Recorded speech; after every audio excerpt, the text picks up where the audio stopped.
Hello and welcome to the season finale of season 5 of the Inglorious Bards. We have made it here. We are so excited to be here. And I think there's a lot of questions that will be getting asked to everyone here. Tonight is my favorite episode. The one you didn't plan.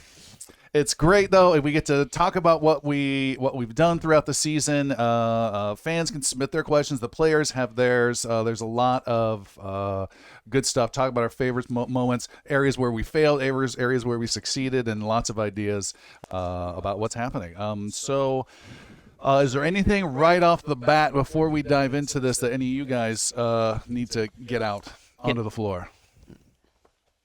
I don't think so. Nothing jumping? All right. So what I propose is we go through our list of adventures just to quickly recap of what we're doing, and we can dive in and talk about things as we go through this.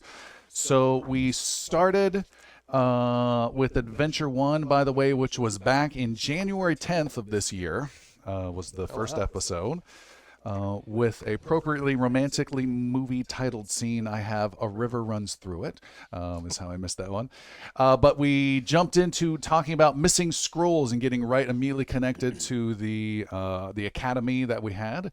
Right. And then the Regal Castle, the Halbin guy who was causing trouble around the tavern, and he had some underground craziness going on, which then later on, I think the next episode led into the pit fighting and that kind of concept. You guys remember that guy?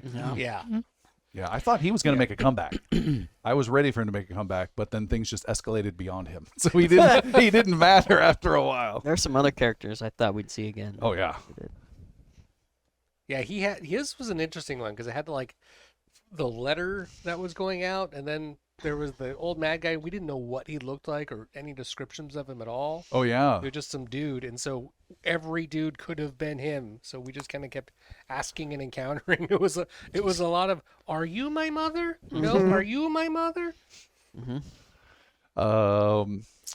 Adventure 2, maybe my favorite scene that I have named, as you guys went to do with kobolds. I named this scene Kobolds, Kobolds, Kobolds from season 1. If anyone's a season 1 fan, they'll remember that one. And then we went to the Rotten Duck with Cole having a connection with that place in the pit fighting. I'll say that the NPC old gluttonous guy there, not old, but the gluttonous guy there, Yeah. I didn't want him to be in the campaign as much as he was. I wanted him to be a quick one and done, but you kept going back, So fun. kept engaging with him. Yeah, he was an uncomfortable one for me. He's uncomfortable for everybody. Your mouth sounds of the smacking. Oh God, yeah. That's right. Is ASMR appropriate here? Because that's what I felt That was was going on. not. That was anti ASMR. Oh, that was anti-ASMR? Okay. And that also proposed an interesting problem that we didn't quite nail down before we started the season, of what do you guys know of this location? Yeah. How many of you are new to it? How many of you been here for a couple of weeks? How many have been here for years? So I had different thoughts, but we never quite nailed it down. So I think Cole then said, well, I've been pit fighting here for a while, and there's other places. And I was like, oh, okay, I got to quickly change my thought process on that. Yeah, the general thought with Cole was that he was right. He never was like so much of a leader, but he was a survivor of, in his backstory, coming down from the Ash Mountains and being captured by orcs, but then eventually escaping as a refugee into Mithray, and so had kind of grown up around there, but never as a member of the society. Always a little bit on the outskirts. So it was a bit of a survival mindset that he had. And right, Cole and Caven were kind of going through that together, like really just trying to get their own education, get their own kind of where they were coming from. I don't think I dove into it as much as I could have about how much we knew or like really established, any sort of, I don't know, advantage or even bardic knowledge of the land and the area. But that was always kind of the way that it was, that I was in the land but not of the land, the way I saw it. and I'm sure we'll get into this a bunch later. You had dropped, I think, a line, maybe even out of character, that was very exciting for me. And it's one of the losses of ending our season where it did, of you had said, if we're heading northeast to the gnome town, you didn't want to go there to be close to your home realm. You said Right. Cole's not excited to go back to his hometown, essentially. And I was right like, for that. oh, that's interesting. I need to connect with Jerry. We need to figure something out there. That seems intriguing. And that's one of many opportunities of like, damn, we didn't get to explore that. Yeah. Yeah. Yeah, that would have been cool. But yeah, that I absolutely remember that one. Very much like, yeah, Cole's not ready. He can't go back yet. And on that tangent, there was another thing I think Tim and Jeremy with Caven and Cole had mentioned about religion of where you came from that I was so intriguing, and I fleshed out a little bit, and I really wanted to return to it. And that was you guys being connected to the giant Ark Sentinels from the season 3. Yeah. These were big, huge Goliath overwatching type guys, and I could see how more primitive Goliath mountain people might gravitate towards that as some sort of religious figure or something. That was really intriguing, but by the time we started getting into religion and faith, it was dominated by the more civilized stuff, Yeah. and we couldn't get there. But I was The also new gods. yeah, I was intrigued by that. I really liked that idea. It was. It may have been a conversation that we had in the eventual development for a thought of Cole would be that he wanted to be a lantern bearer, what he considered the tribe's Yeah. level of high warrior and high protector and defender. That they were a lantern carrier like the Sentinels. So, yeah, didn't do that. Adventure 3, we had 2 interesting beats in there, big scenes. One was the burning books. That was the first time we started dealing with that theme of Oh yeah. of books being triggered and someone trying to do something with books and the power, and how that all connected to a major arc. Going to the school, and that ties to me, and if I'm talking too much, just don't be quiet. I was really expecting this whole season to be so rooted with the school being the nexus point of everything, and coming back and forth. Not a Harry Potter thing, but just that would be your home base for everything. At one point, maybe Adventure 5, 6, or 7, there was even I think a Valamir offer of come bring us bits of creatures and stuff and we'll pay you, and I wanted to explore that more and more, but again, things just go in different directions as they do. But I was really expecting to know more about teachers, starting to see students come up and how they might interact, all that kind of different stuff, and how could you help the school or fail the school, or what challenges, but not totally dominated, but just far more than we had. See, I did not get that impression at all. In the fact that, like, when we were at the school, they never knew what to do with us. Yeah. Right? Like, we didn't ever have a place to stay that was ours. Like, well, you could be here for tonight, I guess. Like, it very much felt like we just like, oh, we're outgrowing this place pretty quick, I and can see that. they don't know how to handle us. I can see that. Well, also on Adventure 3, we had a first entry with this recurring theme, the old man and Jeremy. A strange old man with a gray beard comes up to Cole. Hello there, friend. Don't mean to bother you so, but wait, you don't remember me, do you? You do look a little different these days. So that was a quick connection there, which I don't know if you connected it then. Did you? No. Okay. No, not even a little bit. About who he was. I was mostly on the, like, he's giving me advice of something and look out for the goblin. I think those are the things I took away from it. There was another interesting thing that happened that we never even got to fully flesh out, but we found 12 potions in this episode. Oh, Yep. yeah. 7 of them still not identified. Died on our bodies. Stay Yeah. tuned for season 6. No. Would you like to know what those Of potions course. Green with do? violet flakes, please. For Uh, 300. Wait, Hold on. wait. We I have, need I my- have a list. Chaos potions. I have resolved. I have 2 active. Oh yeah. So Valamir's teleportation. How Yeah. did that not kill you? 10% Yeah. chance every time used. I used it twice, I Yeah. believe. Right Twice. after you got the power. Yep. We're all like, I mean, what come are on, you you're gonna give me doing? a power and expect me not Yeah. to use it? What?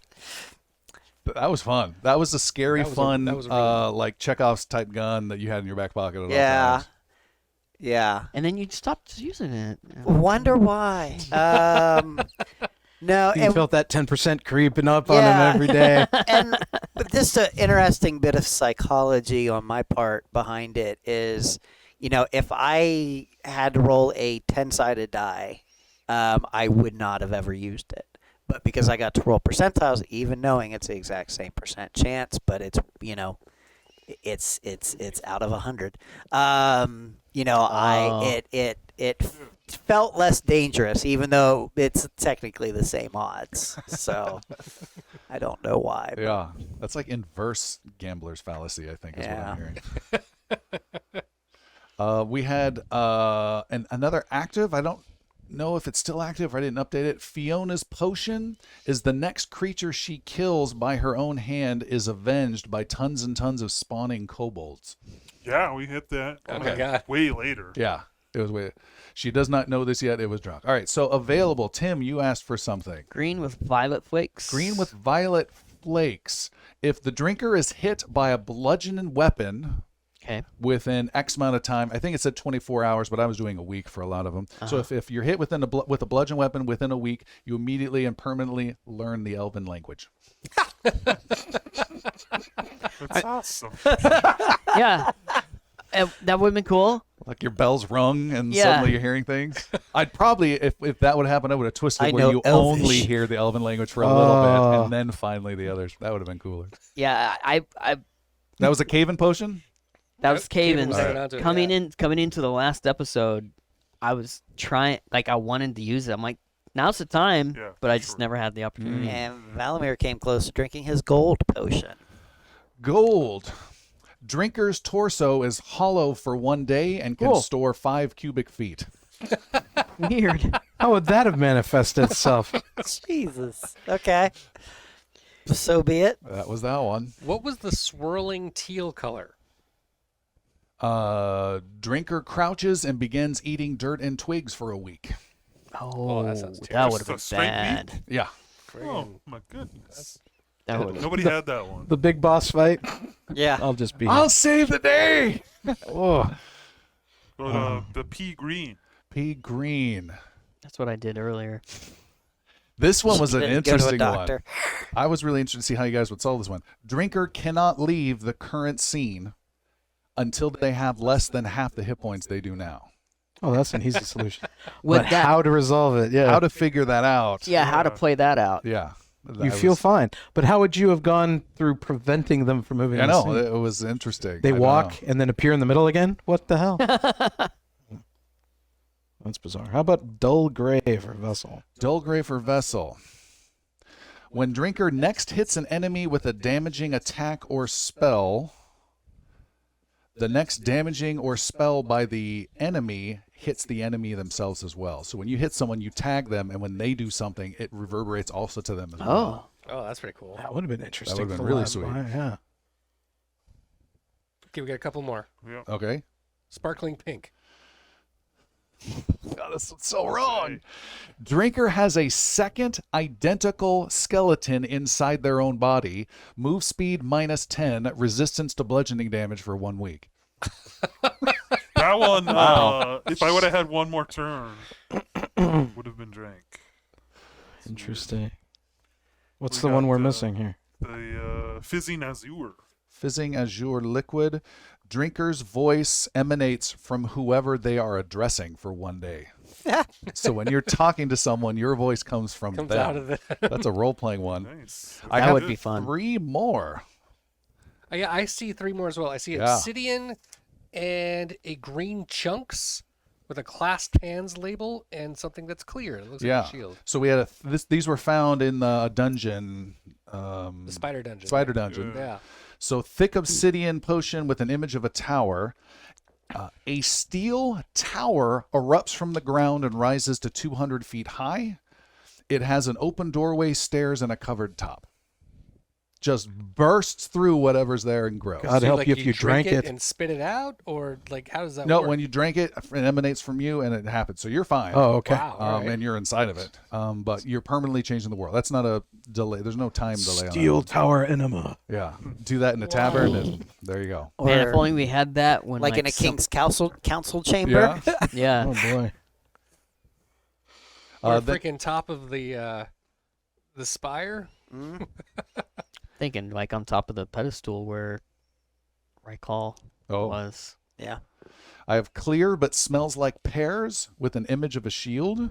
And that was just a one-time you gain a shield with 15 temporary hit points. Oh. And then chunky green goodness with an image of outline clasped hands. For 1 week, your hands are invisible while you clasp them.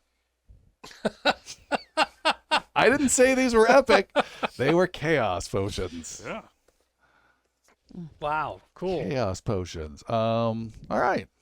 Moving on to Adventure 5, we had Oh, can yeah. I ask a quick question? Going back to the last one, I wanted to check this on the shades. Did the shades come out of the realm with Sher Mordrin, or did they come from Illistel, or did they come from somewhere else? The ones who were taking the words out of the books. right. Trying to there might be some things Yeah, I yeah, may not or- be able to reveal. Can we talk about it? It's the concept broadly I can say is we had two major factions, if you will, dealing with this campaign. We had Sher Mordrin and his group, which included the Legion and the cult of Sher Mordrin, Yeah. the Queen's Cabal. And then we had Zexa. And Zexa was your ally?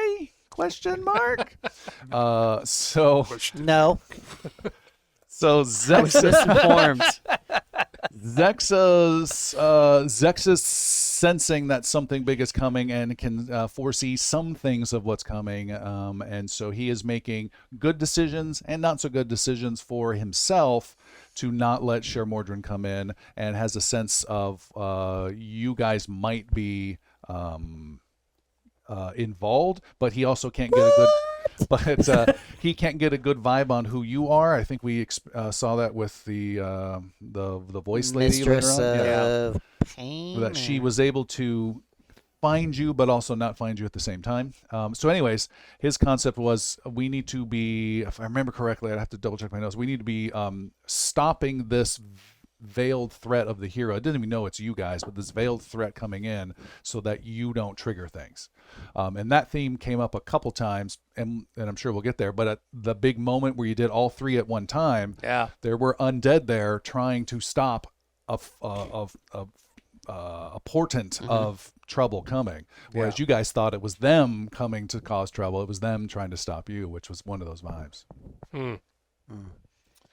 Adventure 5, we went beneath Solene into the crypt underneath, where we interacted with a lich type thing who went diving into the horrific realm beyond. I think that was Cole. That was cool. Yeah. Yeah. I think that was our first hint of a very dark undead power right there. Yeah. That was interesting. Only made it out with a natural 20. I remember that was like, oh, this is what death looks like, and then just right. freaking amazing dice roll. Yeah. And then that was our first meeting with Lady Verador. Was that Verador right at the beginning? There? in Verador's episode study. five? I thought I had her name Season- earlier. Oh, the Verador It's actually family. episode 4. Talking about her. in Yeah, episode four. because Yeah. we were made aware of the hilt and the other armament. The shield, was it the shield? And then her family name, Talon Buskier, and connecting to her. The lich that was attacking me, was that Zexa? Yes. Or Okay. necklace, maybe it Damn. was. I have a note in here that I completely forgot about. Did Verador fight with some characters from season 3? Yes. So here is the thing with Verador. Good catch, Seth. Here's the thing with Verador. She is probably my favorite NPC, and that's another big She's loss awesome. of a for me, an NPC arc or something like that. And I didn't know where different things are going to go. Because her and Argus apparently did not get along well whatsoever. No comment. Her vibe was she was an adventurer. She's now isolating herself. She's run into trouble with demons and dark powers and all that, as high-level adventurers do. She adventured with, I think she may have mentioned just 2 people. It was a wizard whom she didn't outright say it, but whom she loved, and then a thief she fought alongside by the name of Palik. That's right. So Palik's name was name dropped in there, which to me was interesting because we get to hear another character. But then we also hearing, which I think is okay with Seth, a change that Palik is adventuring without Xander from season 3, and why would that be the case? Which is an interesting question, which never got explored. What was the big deal and why she didn't want to leave or do any of this stuff is this a whole demon pack type curse.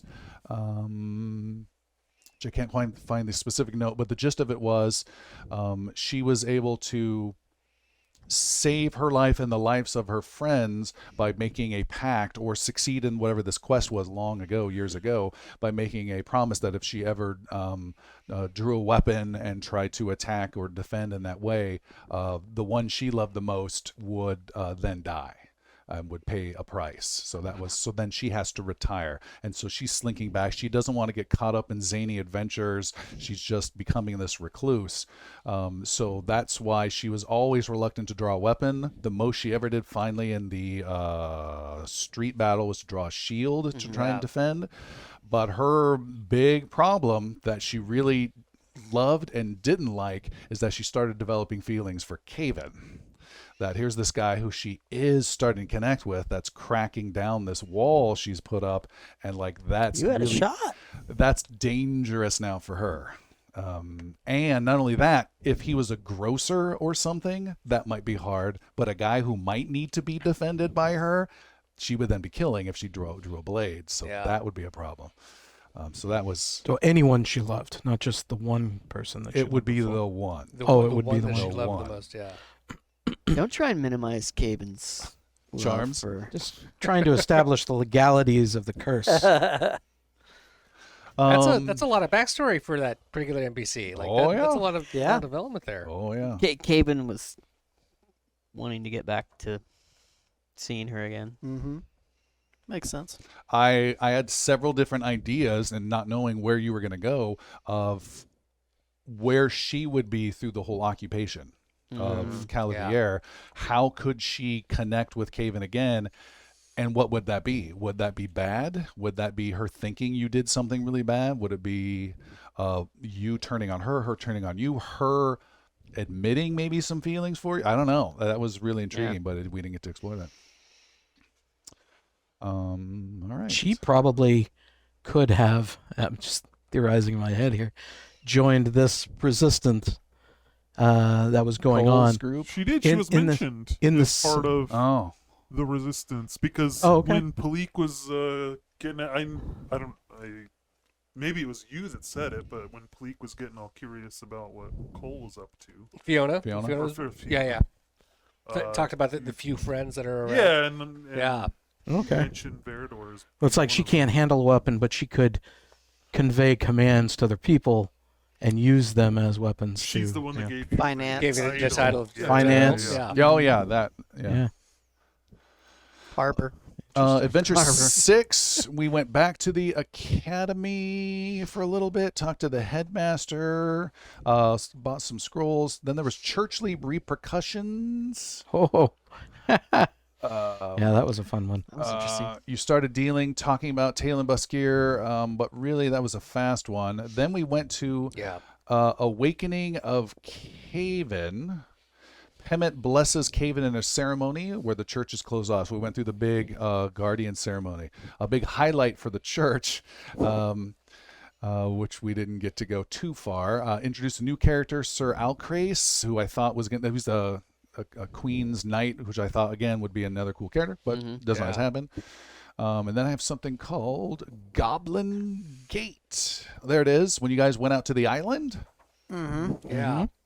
Closing down the gate that was on the island. Yep. Dealing with the magic that was getting disturbed. So now you're starting to see on a global scale the disturbing of magic that, not knowing by you, but Sher Mordrin and his folks are generating now. Then we had one of my favorites, episode 8, Memorial at the Church. Hang on, I have a quick question Yeah. before we get to the memorial at the church, because we're getting right up into it.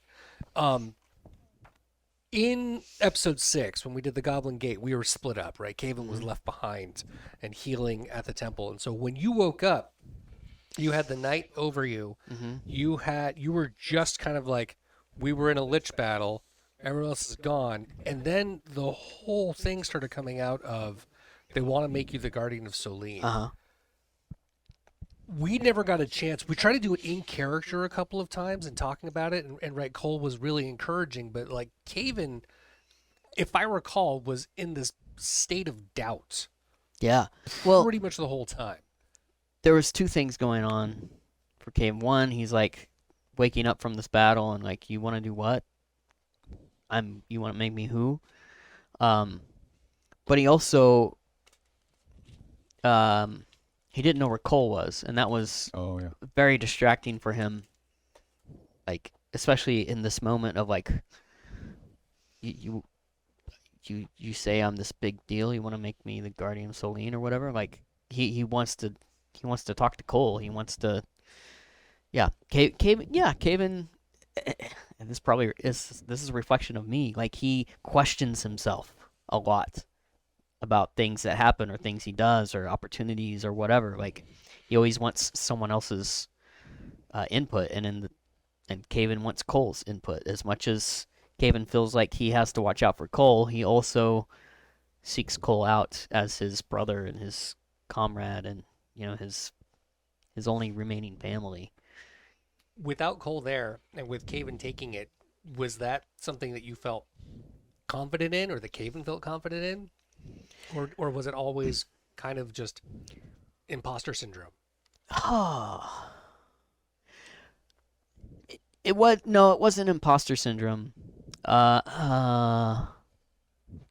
Maybe it was a little bit of imposter syndrome, but he wanted Cole there because Caven realized, like, oh, this is a big deal, and he felt like, you know, it was like, you know, we either do this today or we don't do it, and so he's like, well, Caven believed this to be a good thing and an important thing and a thing that needed to be done. You know, he's like, okay, someone needs to do this. I guess I'm going to be the one to do it. But he wanted Cole and everyone else to be there because it was such a big deal. Yeah. But yeah, I think there was a little bit of imposter syndrome at the beginning for sure. Yeah, he was trying to still feel like grow into those shoes. Do you feel like he ever did? Maybe after in a few episodes when he meets with Solene in person. I'd say maybe even several more levels of character mechanics and then time for Caven to have grown. And from my end, what you see is another big spanning arc that barely got going of the politics of things. They're not going, hey, this guy is a guardian. They're going, we need a guardian. This guy seems, let's go with this. And you start to see them kind of push and rush. You're the guardian. We gotta, you know. Yeah. So Yeah. And I think the reason for that might be, I don't know. We had Solene mentioned in season 3, way on the other side of the continent in Mirskan, and they had their challenges. And then the the capital Canabren in Calavir was supposed to be the biggest church of them all, the entire thing with Solene. So I wanted there to still be a crack, though, in Solene. I didn't want it to be perfect. So I thought politics might be a way to do that versus corruption or something like that, but just the failing on that regards, which I thought was interesting. All right. And then we had the big, like you were just talking about, the temple, the big Memorial at the church. So the high priest had passed on, and it was time to get a new high priest. I love that one. I love that So one. we, if I recall, there was a whole need to vote, right? So there was a voting about who the high priest was going to be, and there was you tried to make one character just completely dull, like unengaging, unimportant. This is right after we learned about Valamir's love of arches, right? That came up in a previous, Which will never die. which will never die. But you played a role of, and I'm looking through my list right now trying to find the name of the guy. Of the completely opposite one, there was Priest Pamet, Priest Fevel, and Priest Coombs. And it was Priest, was it Priest Coombs? Cobes is what I have. Cobes. Cobes. Priest Fevel. Yeah, the gnome. Yeah, he was the boring one. He was the boring the Ben Stein. And then we had Priest Cobes can I get a praise Solane in Yeah. here? That's the one you enjoyed. I enjoyed that so much. I really like that one. That he was so annoying. And I didn't know he was that annoying, particularly to Tim, because you held a lot of sway as the Guardian. And again, I'm excited because this will shift the politics and this will shift the campaign if they go for him or if they go for someone. I wasn't expecting Pamet to be brought up. And all I had was a note at the end of that. They voted in Pamet. This will probably not end well. Is what Yep, yeah. as predicted. And that was also interesting because we got to see a little bit of a Lord Mayor there, and then we met the Guildmaster Matan in there, who came up later on. Right. And then we had either that adventure or soon afterwards, I think it was that one, Fireball on the escaping out of town against Yeah. Verdor, since you guys were there to protect her, which I was great to see. Then Adventure 9, we had Cole in Corindel. So you got lost in the craziness of magic and stuff like that, and you arrived all the way across the continent in the magical city over there. Yeah, that was wild. That was a lot of just like yes and work my way through. How am I possibly going to get back? We broke the ley lines trying to fix them. So many questions coming up. And then the guy was there again. The old man. The old man. With his own levels of advice. Had a weird moment because I recognized that my notes were very small for that particular episode because I was so involved in listening that I wasn't writing everything down. So I was really having a hard time making sure I had to get back to that. Yeah. That was the one where he told you to seek out the Starseer. Seek out the Starseer, correct. Mhm. She knew the information. Your world is in danger, and if you fail, then this world and your next world is in danger too. Oh shit! Everyone pay attention! Tim starts to write down a note. Especially since we found out later on that he spoke to us in the last season, which was a neat reveal at that point. Yeah, I have a Cole. There is a danger coming. It may be just beyond the horizon, but it is there, and it is coming. There is a man. Is his cryptic line there, and then he mentions reaching out to the Starseer, which I was excited that we finally got to. I was like, oh, will they ever go there? So that was cool. And you guys almost didn't. I know we're not talking about it now, but when you went to the Corindel, at like the last minute, let's go to the Starseer before we disappear and all this crazy stuff. Yeah. And I was like, ooh, they almost didn't. Almost missed it. Hey, Cole was given transportation rings that he used to take himself to the Ironlands and was told to destroy them after being used because they could be tracked and followed. Did I destroy like a really heavily magical item that I shouldn't have destroyed? No. Okay. But it would have created issues of a recurring threat over and over again, which would not have been good. And that, I think, that item was another interesting one. I was full on expecting you to be set aside as your own branch and doing 1 or 2 or 3 sessions of half Jeremy and then half the rest of the group and half Jeremy. But then you did finally use it to get back. Yeah. Because I thought he's going to save it.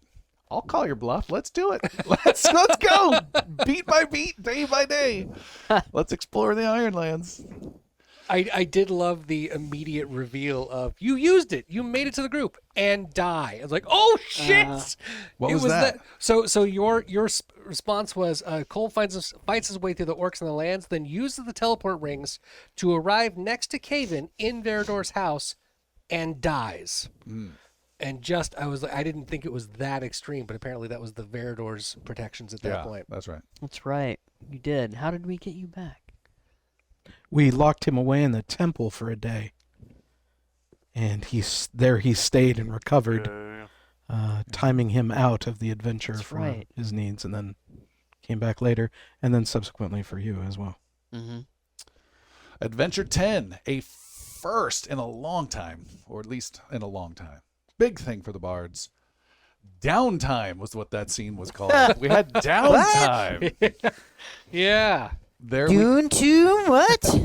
we had Valamir and Aragus giving a class on the power and dangers of fire magic, and that awesome scene. Then we had Riveting. riveting. Then we had more than any of that. We had a food bank set up with Kaven and going.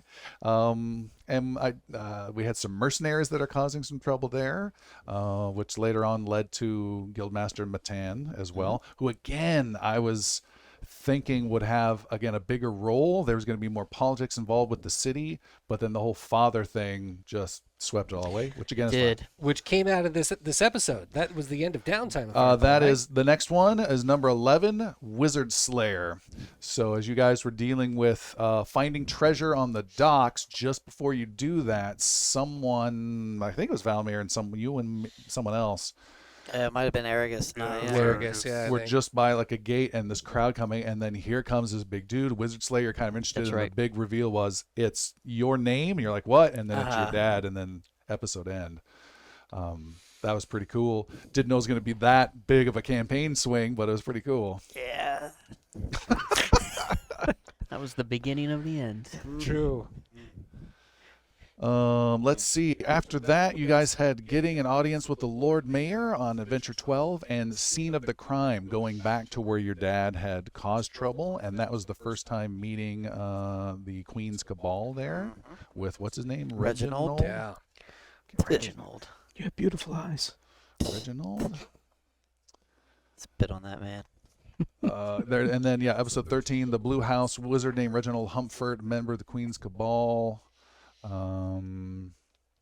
A rod of alignment that he gave you guys, and introducing you to the concept of cascading arcs, with his whole goal to be there and stall with the guards there to protect and see if you guys were in any way able to be subtly manipulated or can be further manipulated, or if he needs to go get you and drag you there, which he's not skilled at. And then you showed up and he's like, oh good, he's more on the lazy side than anything, but you showed up. He's like, Proved okay. very easily manipulated and went about our way. Yeah. Adventure 14, and stop me, you got something there? Ooh, I do have one thing. Yes. There were more than a couple of chances that Valamir II asked you to free him. Yep. What would have happened if they tried that? Would they have gotten away, or would there have been a hunt that was ready for that? Was Valamir II really bait for us? Valamir II was bait for you, but not because of him, not a choice of his Right. means at all. So he would have absolutely wanted to go. I think he asked you twice, just get me out of here. But I think Chris and Valamir read it that if that were to happen, then we're in NPC dead territory almost immediately at that point, because it's really bad. Not only just legal things, but then armies chasing after, and maybe wizards. I mean, that's the group carries on type of thing. And if you guys get caught up, that could be really, really bad.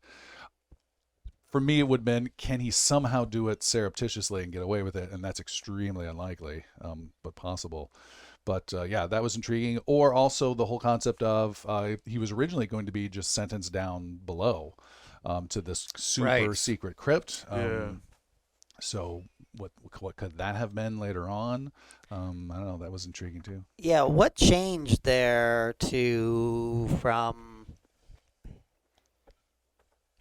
originally being sentenced to go down there, because when we came back, he was like on the chopping block. Yeah. What changed there was you guys affecting the world, from my memory, and Tim's pointing over there, but correct me if I'm wrong, was you guys affecting the world, and it was the Lord Mayor getting this pressure from the people, and okay, we're going to lock him away. And then you guys saying, can we have a stay of execution for a little bit? And we're going to go investigate at the scene of the crime. It's going to take us a couple days and come back. I'm fast forwarding what's happening in there. And now the mayor's getting a ton of pressure. And then she just has to change her mind and say, all right, we're going to make this a full execution. The people are not excited having this massive. Well, there was evil also wizard. that, I can't remember who it was, but there was the town, like, Captain of the guard. captain of guy the guard person pushing it. who kept is like, well, this is the law, this is what happened, this is what we have to Oh do, yeah. and kept trying to Barrister. sway Yeah. Lord Yeah. Mayor to execute. But I think that was not the captain of the guard or the general. I think that was just a bureaucratic Yeah. legal Yeah. guy, magistrate or something like that. His still was him responding to. He was the voice of the people I at see. that point. So if you guys hadn't, I'll put it this way: if you guys hadn't asked for stay of execution, your dad would still be alive, but he would be permanently imprisoned in this terrible place. Right. So it was or not necessarily, because you guys didn't try to make all these other efforts, but that was why. It was just fast forwarding. As you all know, the world keeps going and there are repercussions. And I can speak to my part real quick. There were decisions of the conversation that was made as Lord Mayor when I was the voice in the character.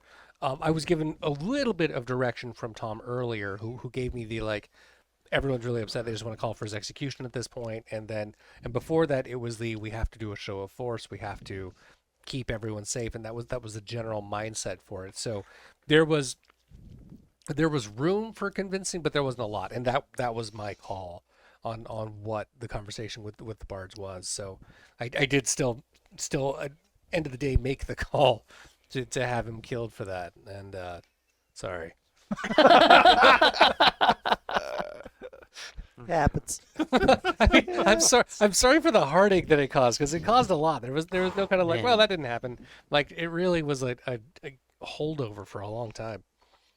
Yeah, I mean, obviously from a player perspective, that was probably one of Valamir's most profound moments in his life, and a profound failing of it, Yeah. which then sort of steered some of the rest of the campaign through that too, unfortunately. So, yeah, It did make some real interesting turns. Sure. Right, like Caven losing his title, and yeah, Mm-hmm. and Yep. even like whatever prestige that we had with the academy, like changed. There was a taint on how we were seen and approached at yeah. that point. Yeah, that's true. yeah. And to me, that was one of the disappointing is too strong of a word, but one of the less interesting things for me as a game master was I wanted you guys again to be connected to that school and have people that liked you and admired you, or admired the work that you were doing, and that put just a pall over things, like a little cloud, which made it a little hard. And then it's harder to want to be heroic for those people when Yeah. they're out looking down on you or trying to arrest you and that kind of stuff, for sure. We then had Adventure 14, Snakes at Solene. So some cultists snuck into the church. That was our first little introduction of the snake cults. And that was to revisit a brief thing from Season 3 where we had some snake cults there, and just letting you know that 20 years later, they have actually spread a They're bit more into their kingdoms. sophisticated. Yeah. Yeah. You were going to say something, Seth? I was just going to ask where, if Um, that had any correlation. So that happened. And then number 15 is an interesting one. It's Faith in Solene. Caven having a vision of being beaten and hurt, and Solene trying to lift you up. So this was her trying to connect with you. Mhm. And one thing Caven nor Tim knew is that, and she mentioned this, I think, at one point, but it really held true. No matter how much of the questioning you had about Solene or your faith or all that, or giving up on her, not once did she give up on you. So she was always there. She didn't want to try and force herself. There was still a price to be paid if you weren't following her doctrine, but she wanted you back. She wanted you to be supported. The problem at the end, and I can't go into too many details, is that once you're dealing with Lord Raikal, her reach is immediately diminished and she's unable to help. So if there was another moment where Caven needed help, she could have, like, if there's a life-threatening, it's going to be over Caven, you would have seen her try to help. But that's why you did not see her with Vessel or Caven at the time most dire. So anyways, that was one of her times to connect. I liked that the concept of, she was not going to like her devotion to me, devotion not the right word, but her, consistency with Caven was not dependent on his, faith or consistency with her. Like she was the steadfast one. She was the deity. She was the, come on, Caven, like, Well, You got and this. Vessel tried to reflect that consistently to you. he These did. things happened to you repeatedly. You did things that may not have worked out or may not have been favorable, but Vessel was like, "You're still the guardian. You're Right. still this." Yeah. So Yeah, no, I like that little thread in the story. She had a great line I see right here. It's one of my favorite. She had a lot of speaking lines. It was you relinquishing the guardianship, really questioning the politics of the church, and she finished it with this vision. You have taken an oath to be a protector. Do not forget who you are. You are a guardian, not a guardian of the church. You are a guardian of Solene, which I thought was really cool. All right, Adventure 16 was a Welcome Hall support. So you guys got to interact with Grace at the Welcome Hall, and then Valamir got some interaction with the headmaster from the academy. Yeah, which was nice. So you got the robe, and you're always welcome, and an associate honorary professor at Lumine Academy. You also received a very important letter. So the cult of Sher Mordrin, known as the Queen's Cabal, needs you to do all 3 of these arcs at one time, and it's not working. There's pressure being put behind the scenes. Not that you guys know this, but behind the scenes on Reginald. You're the one that's down there. Make this happen, or we have to go down there. And they're doing other stuff, the Cabal up in Canterbury. So he's like, well, let me just get them connected with these arcs. So he sends you this letter. Disturbance of the ley lines subsided, chaos gone, still magical lines. We could use your help stabilizing them. There's 3 more arcs. He tells you where those 3 are at. And if you find yourself traveling there, the Queen's Cabal and the kingdom itself will be in your debt. So he's trying to pull you guys in if he can. Not the best way, but thought that was kind of an interesting note. And then you guys went and killed a whole bunch of snake cultists. We did. A whole bunch of them. Laid waste to that group. After that, we had a very fun delivery of metal message in the form of a bird thing to Fiona. What was that one about? Do you remember? Yeah, it was about the competition, the mechanical competition that was in Ganderlock. Which is another I'm so sad we didn't get to explore that one. Oh, yeah. Fiona won. You decided it's canon. And then we had Spider Treasure as a note that I have. So the treasure map you guys went on. Have it highlighted here. I've never actually heard of a Queen's Cabal. Yeah. Like this horrible breadcrumb that we're just like, it's probably fine. We found a bunch of treasure in the Spider's treasure, and then we had Adventure 18. You had some bony dreams, is what I had, with Syrian, the messenger of pain. She arrived, and she asked a very important cryptic question to Valamir. Yep. So lots of ominous stuff, but then she says, I have but one question for you. When you were to wake up, what are your intentions? And she wants to hear and report back that you're giving up on this whole father business. So then Zexa will then dial it down, and he's confident that you're not going to bring Sher Mordrin in. They did not get that answer. So now Zex says, we got to keep ramping Levi up. said, I'll do what I must. Yeah. Yeah. I have a quick question about when we were in the spider caves. Valamir found us Chaloran power cylinder. Yes. Mm-hmm. Was there a use for that, or was that just like a MacGuffin to make Fiona crazy? I am not going to say anything Okay. about that. All right. Not going to say anything about Stay crazy, bitch. that.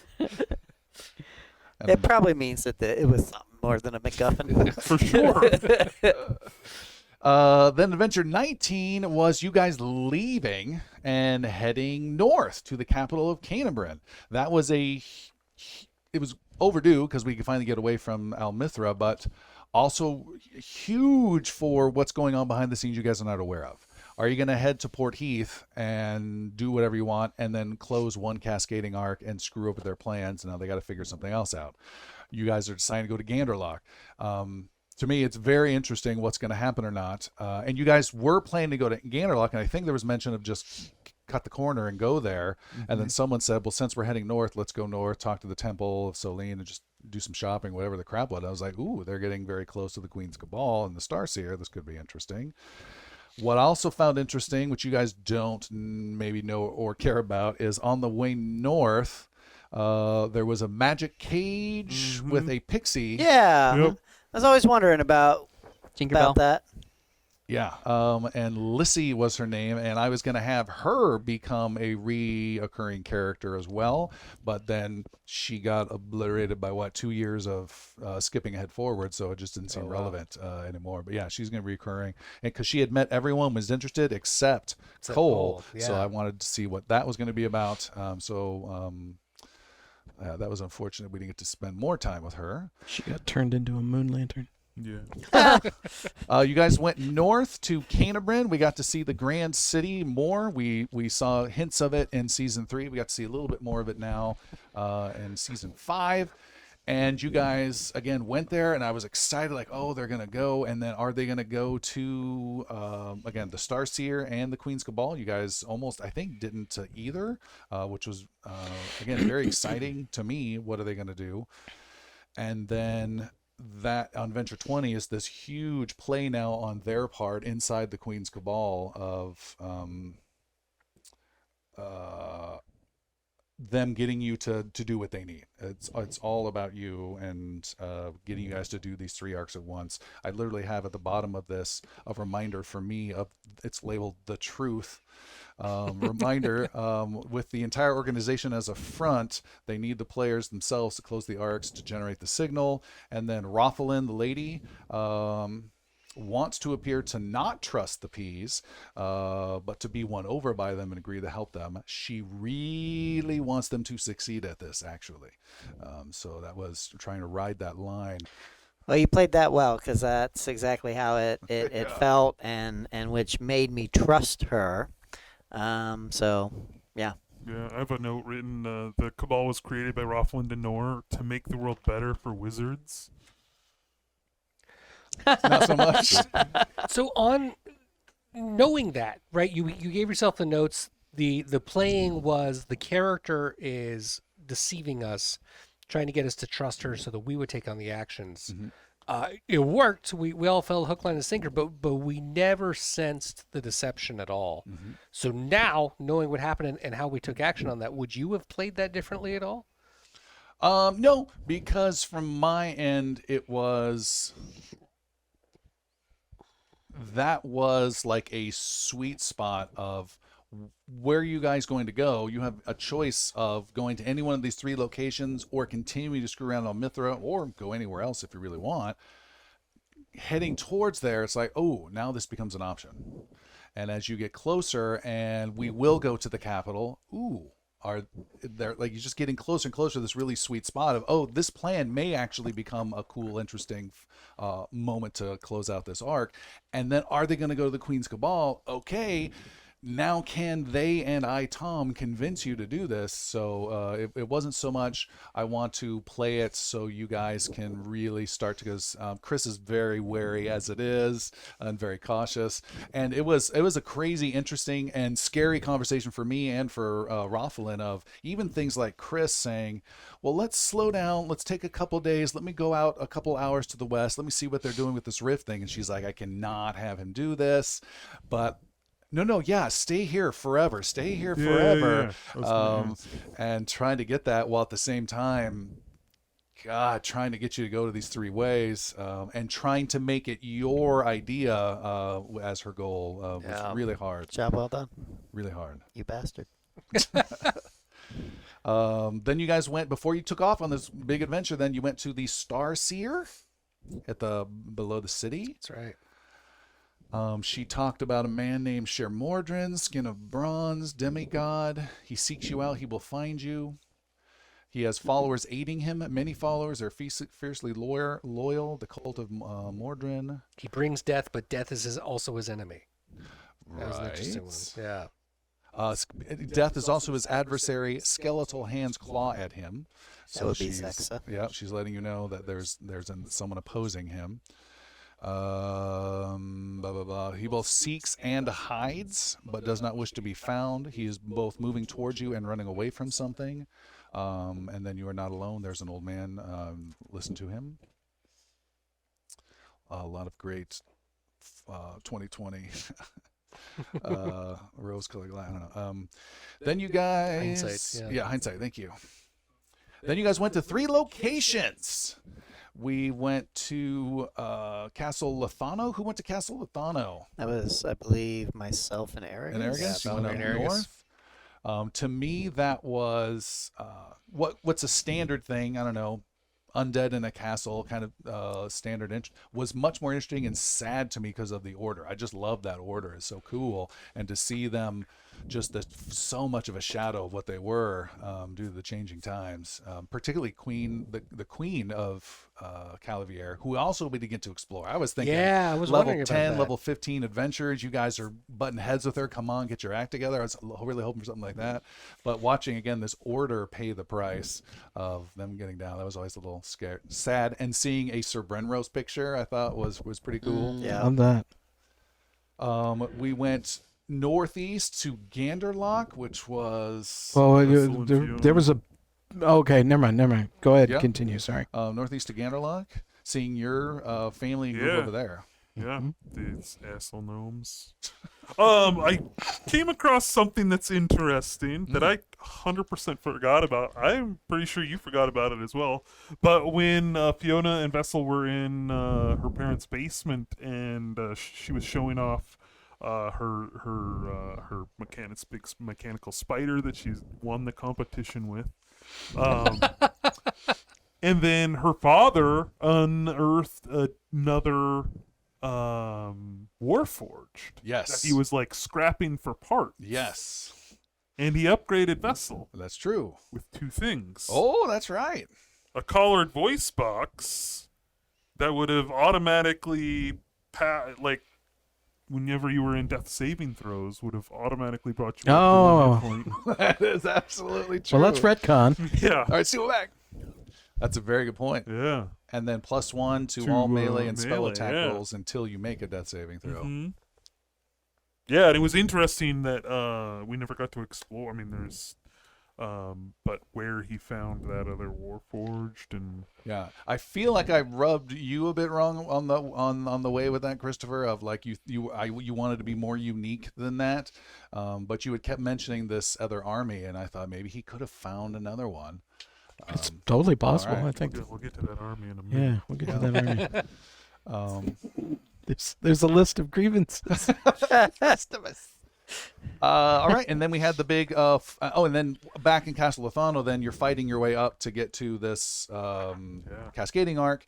Then we have the Ganderlock with the forge level and fighting your way through there.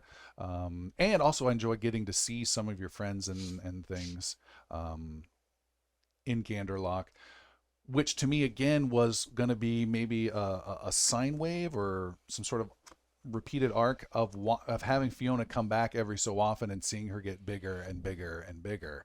Already they're like, wow, she's grown. You see her friends. contemporaries there, her Yeah. friends talking about, I'm in charge of the doors down in this thing and how proud he is, and you're out there kicking ass, all this other stuff. I mean, I thought that was pretty cool, and it would For sure. only get bigger if that happened. One of the funnest side plays for me too.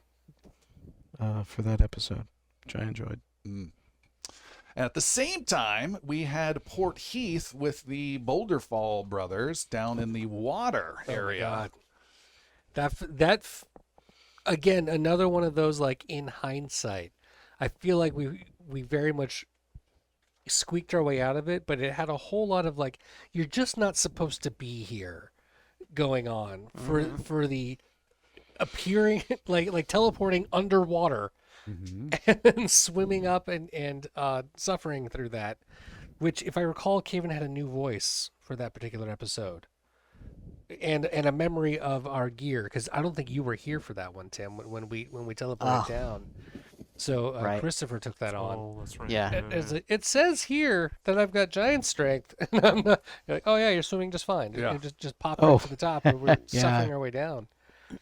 But that's just one of those ones. I remember going back and forth with that. And I'm like, this is so hard. There's nothing about this is laid out that was like, oh yeah, we're so glad you're here. We need this. This is where the problem is. Like, we just had to, like, keep swimming upstream to get to what that was. And and that touches on something I had maybe mentioned, maybe outside of our normal show or in an after show, of what you guys were dealing with is like a level 10 or 12 in scope big thing. Yeah. Not just difficulties of enemies, but teleporting down 50 feet with metal armor unbeknownst to you into water is not a level 6 thing Right. to be unprepared for, and dealing with this upstream. So yeah, it was definitely hard, but it was also one of those things of, can this happen? I'm making it happen as the game master, and the Queen's Cabal, the cult, wants it to happen, but it didn't have to happen. It could have happened later or not at all. And I thought it was going to be way later as an option. Not thought, but it could have been way later. But yeah, it was definitely uphill battle for sure. Was there something that we pulled off that made it possible to completely F ourselves over that shouldn't have been there? Like did we have like some particular? I don't remember any particular moments where I was like, other than the fact that Valamir nearly like ate it and then came up out of it, because you were doing those saves, right? You were trying to get the saves to get the arcs going, and there was a whole point where it was like, this is probably not going to work, and then you pulled it off. Yeah. While we're That was underwater a and- showstopper moment, though. That was Yeah. Yeah, he it was, believes the exact opposite, Yeah, which was the truth. Oddly enough, to not do this and move forward with it. all that chaos magic was awesome. yeah. Oh, yeah. Or it was fun. It was fun. Awesome. But it was fun. And we had visions of a gnome tumbling through space surrounded by stars, dealing with the chaos. We had an image of an elven archer reaching out and touching a powerful sphere. And then we had an image of Valamir Gracebell II stepping out of a crack in space and time, yelling, "No, don't do this." Just weird, chaotic stuff that you're not supposed to know. It's not like, why didn't you connect the dots? No one's making that. Yeah. No one's making that comparison at all. And then you guys.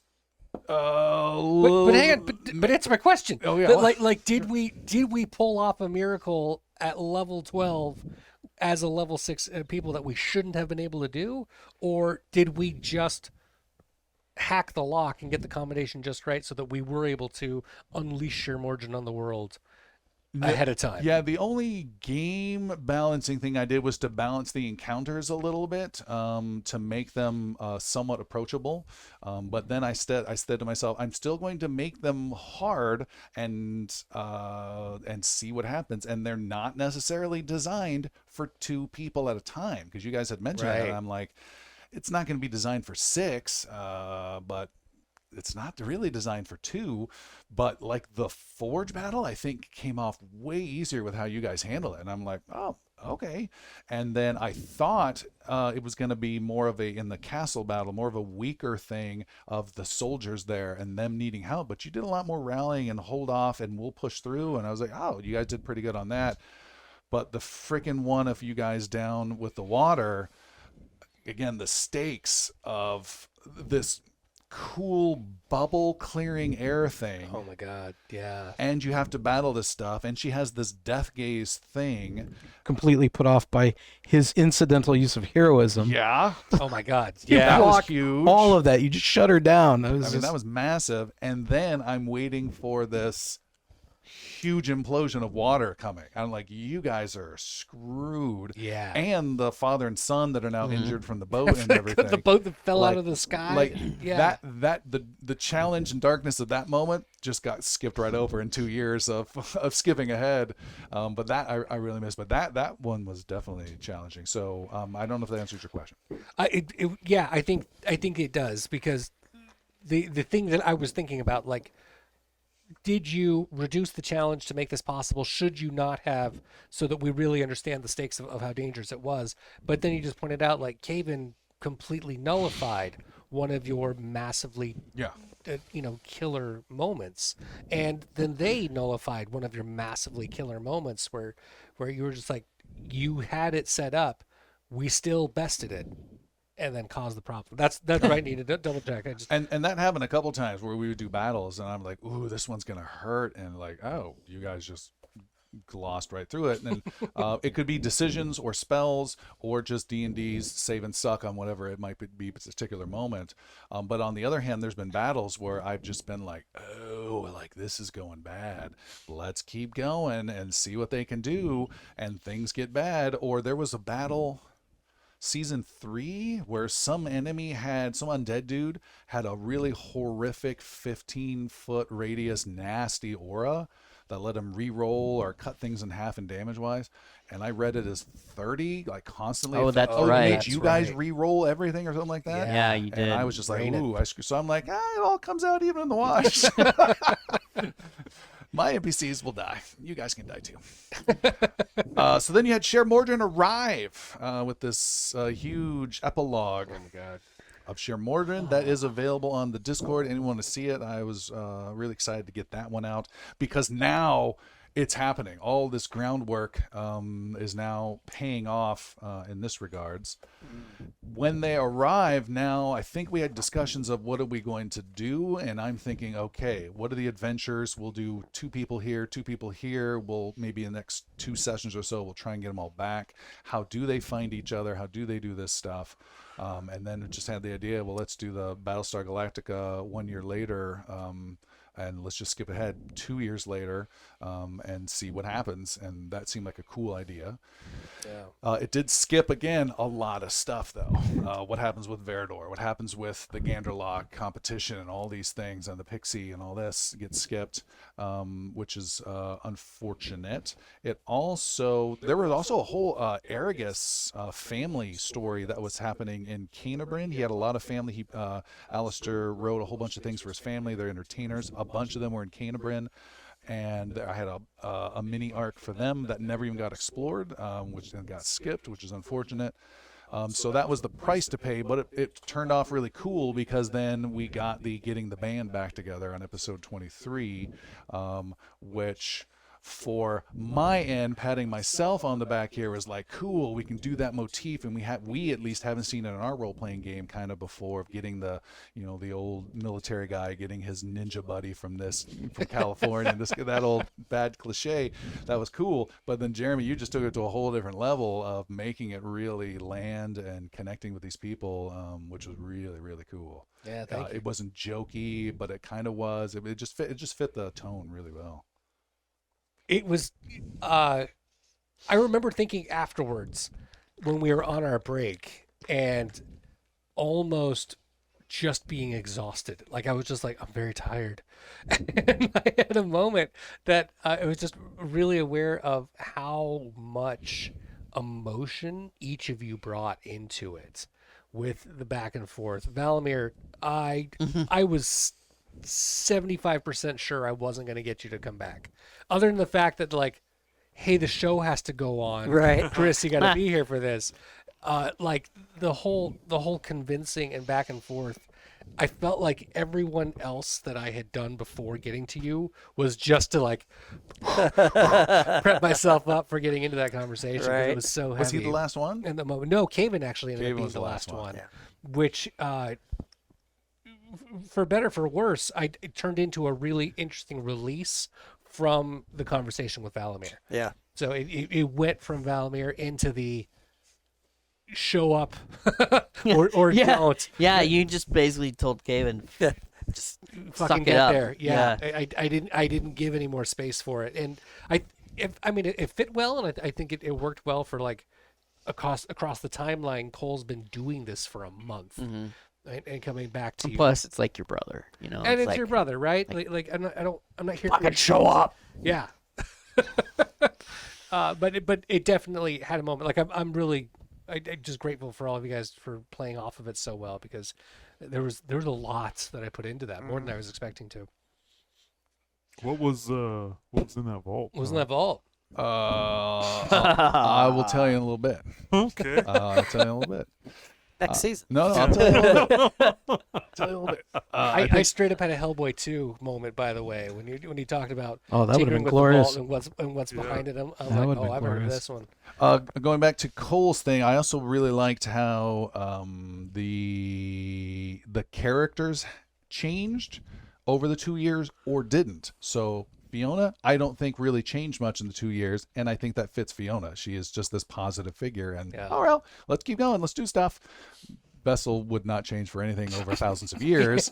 We have Valamir dealing with the repercussions of thing and kind of withdrawing. And when we ended up, we had pitched a couple different ideas. How did we end up again with his take on things? Would it's just like withdrawing into a place or going a bit stir crazy? Where did we go with that? It was more like kind of broken-ish, kind of conspiracy theory where he was like in the shed, kind of trying to connect all the dots where he screwed up. You know, like trying to put that picture together, which is then allowed him to come out of Yeah. seclusion to try to set things to right, which went so well. And then we had a little change in a Goliath named Caven. A little bit. Yeah. Yeah, let's get So 2 years ago, underwater, you were still a paladin, Guardian of Selene. But later on in the cave and Thave, you were skinny, you were gaunt, and you were beholden as a warlock to Zexa. How'd that happen? So, I Tom's foreshadowed a little bit of this, I think, through our season recap. This has nothing to do with him. Don't look at him. Tell us your lies. You got some explaining to do. What the Starsayer said about Shermordran and about, the skeletal hands clawing at him, and that he's, afraid of death, and, death is his enemy, and, that really stuck with Caven after the total, The super dupe. homecoming of Shermordran to Colivier. And so that's what Caven focused on at that point. He put together, there's all these undead at all these places trying to stop us from doing what we were doing there. So in Caven's mind, the answer is, well, damn it, we need to bring the undead back. We need, the army of the undead from 20 years ago that we fought, that our forefathers fought against. We need that army. Wow. And so his goal was to bring back the army of the undead in order to get Shermordran out of Colivier. and the way he was going to do that was through Poraith, but ultimately through Zexa, and he sincerely believed, and Thomas pointed out, like Zexa didn't want Shermordrin in Varen, and Caven was confident in that. Where things went a little sideways was when the Caven got the instruction for, okay, we need Lord Raikal to be awakened because he's gonna like kick some Shermordrin ass. But And the command was, if you see anyone trying to stop his awakening, you need to prevent that. right, And then when he awakens, follow his commands. So Tim went from being in a hard place of, I'm not sure about this Solene. I'm not sure if I follow. I think so. But if I don't, I lose my paladin powers. To now I'm making a deal with the devil of Zexa. I don't know if I believe 100%. And if I don't, I lose my warlock powers. So Tim himself was in a bit of a bind too. yeah, and that was the instructions were save Lord Raikal from being permanently kept from coming back, which is what we were doing there the last couple episodes. Mission accomplished. But then also the part B of that instruction was then do what he says. And then when his first instructions were bow down to me, Caven's like, what? I have What? been misinformed. Is that in the terms and conditions somewhere? So that's the story of Caven's change. He physically and spiritually and mentally underwent this change of going from following Solene to following Zexa, and that was the impact it had on him. But he 100% believed that was the key to getting Shermordrin out of Varen. Did he know it was Zexa, or did he think it was Parade? He started out thinking it was Paraith, but over time, as Zexa would go and suck him away, which is what happened a couple times. So he would go to Oh. Zexa's lair when he would disappear. yeah, Got That was it. the and that was thematic not under Caven's control. That was under Zexa's control. Interesting. And so it was revealed that this is Zexa. And Tim played that way of, this is Paraith, but I'm not telling you. This is Paraith, but I'm not telling you. Yeah. But he didn't say it was Yeah. Paraith at the same time. And Christopher Vessel was constantly wary of what's happening with Paraith. When Tim and I are like, you don't even know there's another level beyond this. Because Caven knew, like, once Caven found out it was Zexa, Caven's like, well, that's shitty. But he knew, like, if everyone else found out it was Zexa, especially... And justify the means. especially Yeah. Vessel, then that would have been a really hard sell. I don't want to have to tell them this is what we're doing. Yeah. For the record, and Valimir made some bad decisions, but so that's take that into context. But bringing about the army of the dead to fight him was not a good plan. Just He was confused. But that old lady told that other guy Exactly. that this is the way it was done. He was Exactly. a young warlock. He was inexperienced. From my end, Caven, having been in limbo about what he would be or not be when the cascading arcs were closed, going 2 years, there has to be some sort of significant change for him. He has to be now fully committed to Solene like he's never been, or something else entirely. He can't just be wavering for 2 years. Right. So that was the thing, Tim and I, what's going to happen with him? And then also from my end, what is Zexa now going to do? His worst fears have now happened. This good energy has now caused problems, and his worst problems. How can I affect this good energy? Can I find out where it is and what's going on? Okay, not affecting Goody Two Shoes Fiona. Not going to be able to affect the Solene machine. Solene machine. Yeah, not going to be able to affect this Father Wizard Shermordrin weird connection. And again, he only has vague senses. I don't give him full omniscience of it. Not affecting this rock hard rebellion fighting against thing Cole, who's stubborn. What about this vulnerable? Looking for faith and a gap in his life, and that seemed a really good fit for him to then find this person and then and take a connection with that person. You're Now, Anakin Skywalker without the redemption. Oh, Now, the I redemption wanna arc. ask, on a game mechanic level, did you multi-class into Warlock, or did you just rewrite Warlock 1 to 6?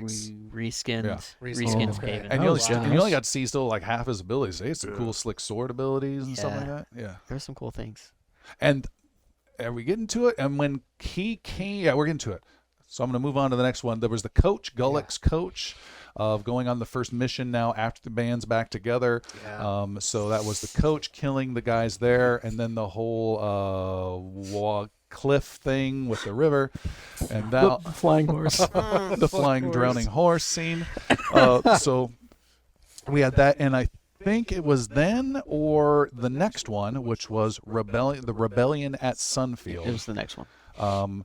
When the rebellion, when you go in there and Aragus dies, gets killed, there's the big battle, and then the next and we can go into that more if we want, but the next episode was Caven then returning, because Tim was not here, so we had Caven step away. Yeah.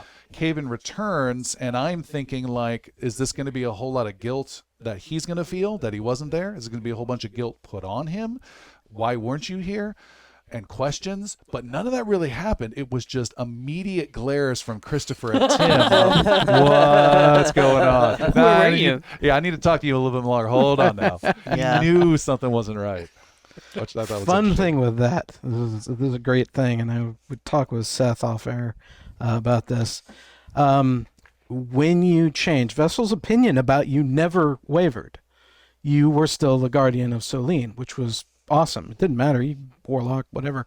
But what I was going to have Vessel start doing was imitating you to a degree.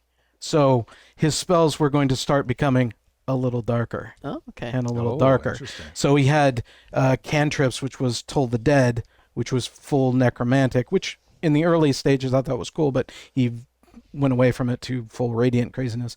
But I was going to start doing that, and then I was telling Seth, I was like, well, now I'll start adding Bane, and then I'll start doing this, and then at some apex moment, I will use the Create Undead spell and bring something back to life, and Interesting. just try to follow that. So that was the intent if we had kept going and going and going. But What was to what purpose would Oh, I Vessel can- just I start can to see mirror? Because you're the guardian.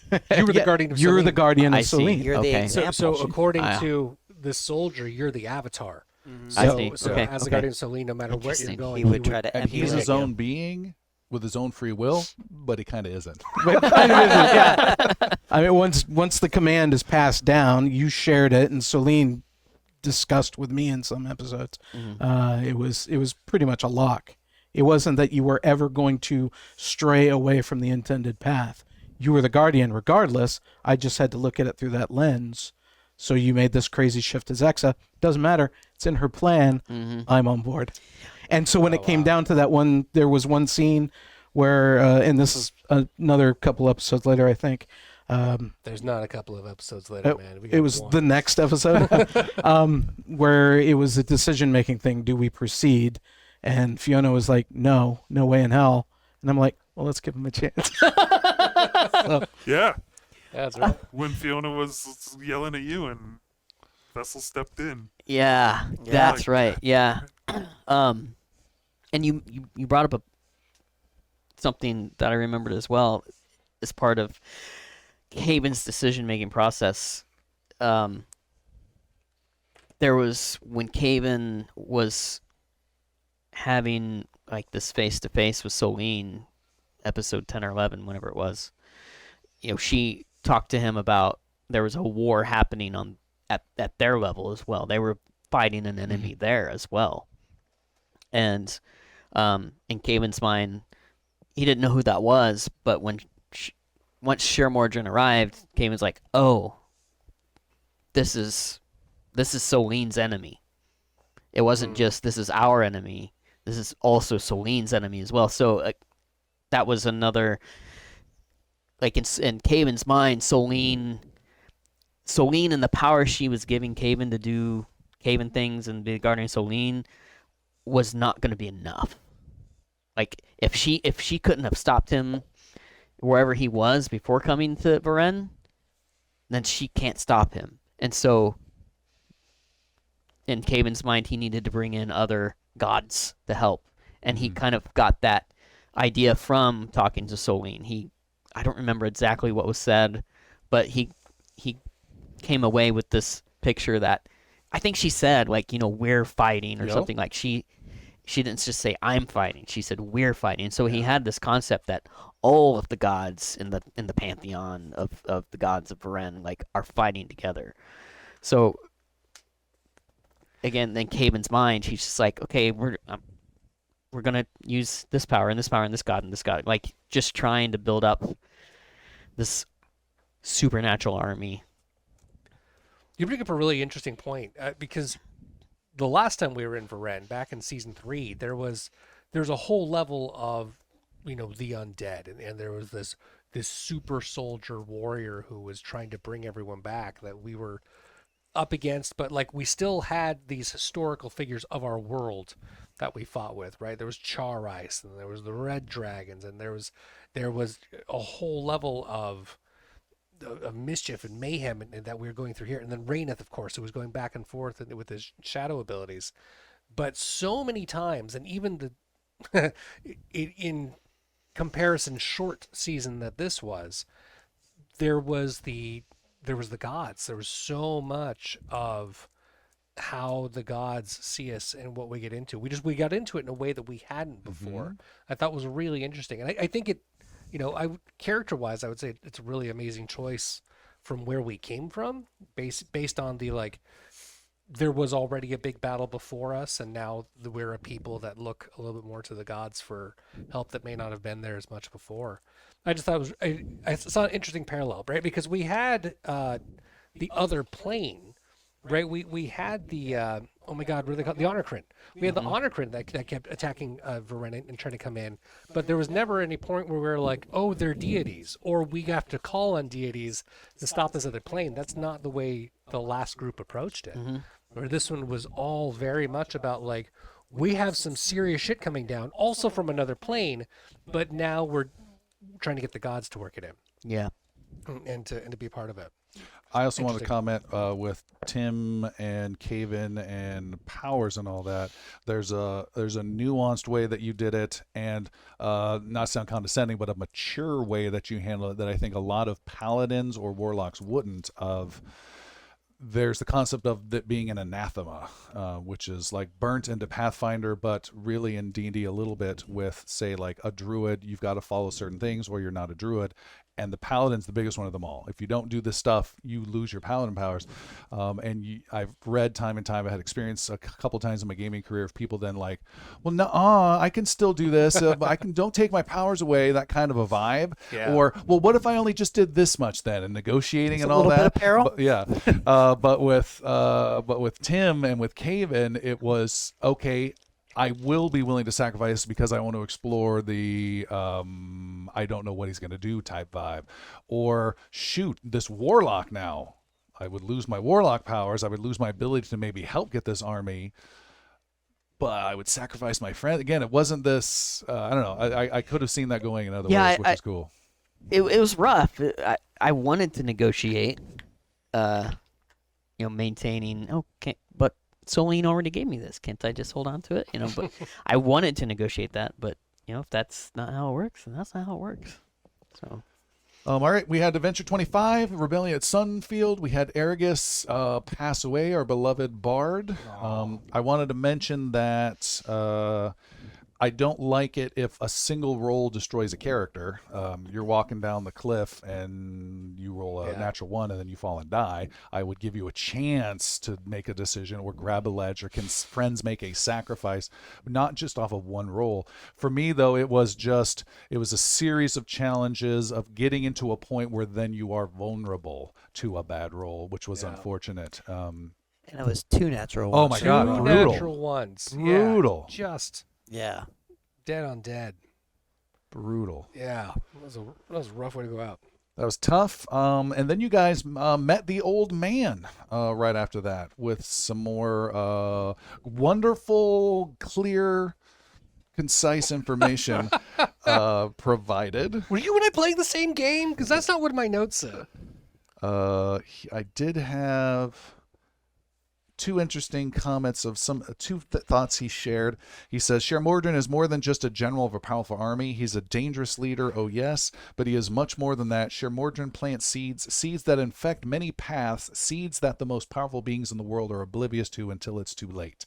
Sound familiar? Distance and time matters not to him, only entropy. And then to Fiona, Entropy spear. I have seen an image of a square is first. But is the second image that matters most. It leads down the path with the most light. The second image of 3 lines followed by 1 line followed by 2 connecting circles. Remember this. So he did share two big things for sure amongst his weird cryptid. What do you guys start calling him? Confused Doctor Who? Yeah. So that was Sunfield. And then What did any of those mean? I will reveal this huge thing about that. I can't tell you. Thanks. Gonna ask. I'm imagining, because I think I had that knowledge already at that point, but I was imagining the square was the square that we created for Lord Reichhall to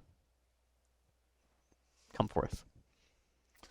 Well, then you guys went to Lord Reichhall's chambers. So we had 2 adventures of going over there and dealing with the 5 or 6 cult members The going into awkward this smiles. going into this dungeon. And Before Yes. going on to that, the fun visual of being strafed by a flying Oh, Yeah. Oh, yeah. machine, I thought was that was kind of fun. that was pretty great. It was brutal, but it was pretty great. and I was ready again for many more adventures of what is it like to deal with the Legion? Are you going? What's it going to be like if you guys are trying to break into the capital of Canabrin? What are you guys going to find out there? How hard is it going to be? Why would you need to go there? What about other things? Are you going to become experts at avoiding these swooping flyers? That kind of stuff, which unfortunately didn't happen, but that was another interesting take. All right, you went into this dungeon. The danger was quite real at times. You guys circumnavigated it by closing some doors, I think quite literally, a couple times, well, at least once, shutting off some weird Goliath type things or Golem type things. Yeah. Yeah. The broom closet goes. Yes. Ran into a quirky guy outside. I was thankful no one pushed him off the edge or anything like that. Oh, he was gonna get it. But Then there was this, to me, insane destroyed life energy field that the bridge went through, that Valamir. What was our other path there? The other path was, shoot, I had something there. I had a thought on this whole thing. Yeah, the other path would be to use, find a way to get down there without using the bridge. So rope or flight or anything along those lines. Use resources then at that point as opposed to taking the bridge, I think was what. Something as mundane as rope. Yeah. Or Featherfall. Right? That was Or what I was saying. Featherfall. Like, we could just all drop in. I'm like, but how are we going to I had a thought to what this place was in post. If it didn't occur to me until later as a possibility, which was the devices to keep people out were to terminate the living, right? So I was thinking this whole prison wasn't built by anyone of the cult or anything like that. I actually had a thought that this was a prison that was built by followers of Solene, and Warforged were the only ones in existence who could walk through the different areas. So I just had that thought. All I can say is that it's one of those locations that have been reused throughout the history of the world of Varen, and then the last use of it with Lord Reichhall in particular may have been more of a jury-rigged situation than the people intended when getting him. It still worked, but it wasn't certainly ideal. And probably rely more on secrecy than anything else, which didn't work out. Interesting. How long would Reichhall have been imprisoned there? Oh, a long time. I don't even think I had a limit on there. A long time. Yeah. Because I don't remember the age of Zexa, but I know it was a while ago. Yeah, but it wasn't a super. He's not like a what was his name from season 3? Zexa. No, Oh, you mean the Sentinel? no, the big guy, the Uh, dream guy, the dream undead guy, the big guy at the end.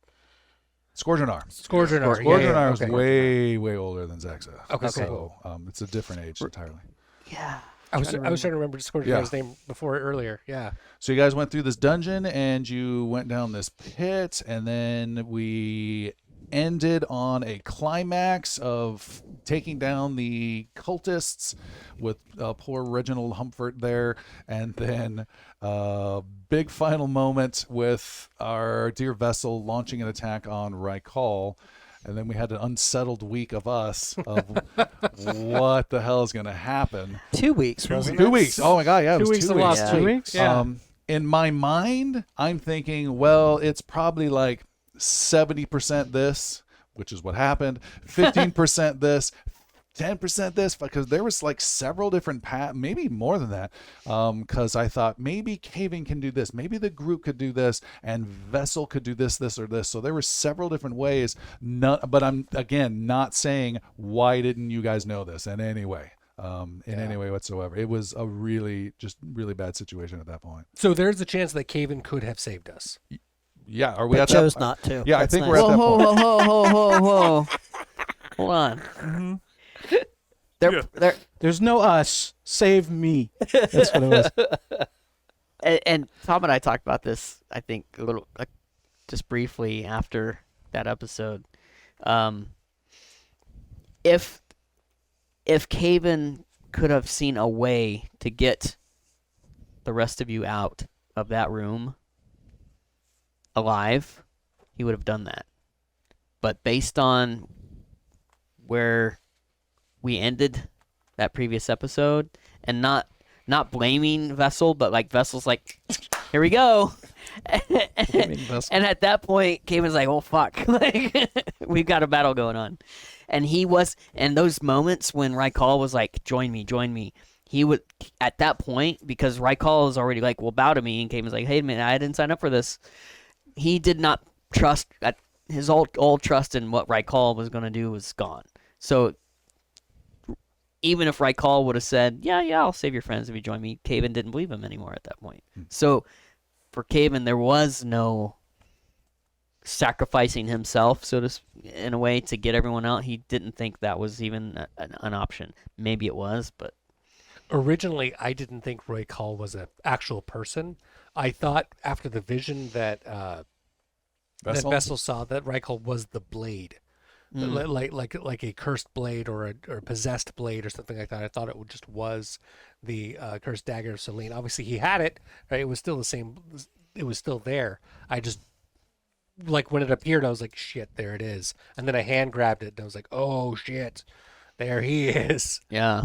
I have had, and it happens every season all the time, in every adventure really, of what could I have done differently? Oh, I should have balanced that encounter differently. Oh, I should have added this, or this character, oh, I could have done this with them. And how do I become better? How do I make that different? Yeah.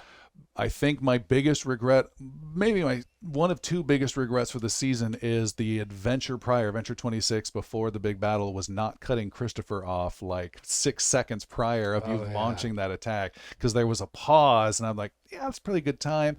And then you jumped in, not putting blame, but it was like, ooh, okay, that now made things a lot more harder That for just happened, right. commitment. And again, trying to run my brain. So maybe I shouldn't say this, but I'll say it again. No one would know this. This is just possible things could happen. If Rykal has to follow certain rules, and not necessarily a code, but a rules. For example, he never once attacked Caven in any way. He's not allowed to by Zexa, so he never attacked you. Zexa grabbed the hell out of you. Didn't the pulse hit him as well? There was a thing that would, like, when we were connected. No, it then- was one of his legendary 3-point. Boom. If it did, that was accidental on my part. If it did. Oh, well, we got to go back. That's at least 30 hit points. If it did. Caven didn't technically die. He got pulled into a pit. Yeah, and that it may have been at my point that was a non-targeted type thing. It might have been my mindset, but I can't quite remember, unfortunately. What I do remember, though, is if Caven had bowed down to him and kneeled down, he could have then been convinced to let you guys go. That was not a guaranteed. Would have taken some work on Caven's part, but that was absolutely one way out. to me, the harder part of that was we were now past the point of having discussions because here comes holy power from Vessel, and it was like, ooh, Yeah. that just went from like a 20% chance of success down to like 5. So that was a possibility. Wow. Also, But like, what would that have done? oh Like, yeah, Oh no, there would have been no more cave-in basically at Yeah. that point. Yeah. I think. And Tim and I talked about it a couple times. I think even the adventure 26 adventure before this of Tim, I don't know what's going to happen. It could be successful, or Caven could die, or Caven could become an NPC. This is going to be really interesting. We have no idea. Yeah. Well, so hang on. I skipped ahead because we were trying to figure out how to survive the traps, right? So Valamir pulled an amazing thing, but we should have just used rope or resources. What about the hallways? Mhm. We Vessel saved the day with his like, this one's gonna work, and like zapped himself. But if we went down the hallway that gave everyone really, really bad feelings, what was gonna happen there? So I think yeah, that was the right one, actually. there were 2 hallways. There was one on the left that was free of physical stuff, right? There was a visual. There was Yeah, there was a like dark lightning. one. The Right. one on the left was the dark one. I Yeah. thought. Yeah, and the one on the right had a Electrical field. field. yeah. field. Okay, I was gonna say, make sure. I thought that had a physical representation. So the one on the right was the correct path to go. That was insanely not, again, expected for you guys to know, foreshadowed in the previous season by the old man in a space station somewhere. Which, again, you're not supposed to know, and it's totally fine if you went down either. Not totally fine. You are capable of going down either one. It was a bonus situation, and that's why I just said, hey, Jeremy, you have a moment here, just in case, on the very small chance you might go, oh, this does sound familiar. But again, not expecting to at all. Because you could go right and there would be no penalty. And Christopher / Vessel either figured it out or just didn't give a damn and went that path. And that was the safe path.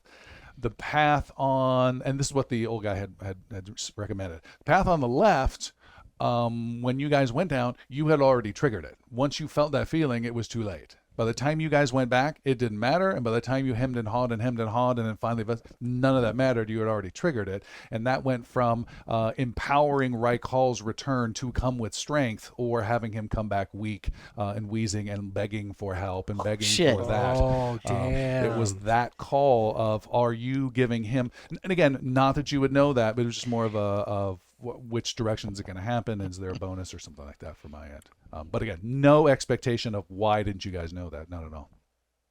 Oh wow, that It would have been played a good differently. thing. I to would have know, played fucking completely different. Yeah. Can we discuss Vessel Plan B? Yeah. So then we've got Vessel launching attacks, and I texted Tim. Tim, what do you think? I didn't say it so much. I'm texting Tim in the 2 weeks prior to the final episode.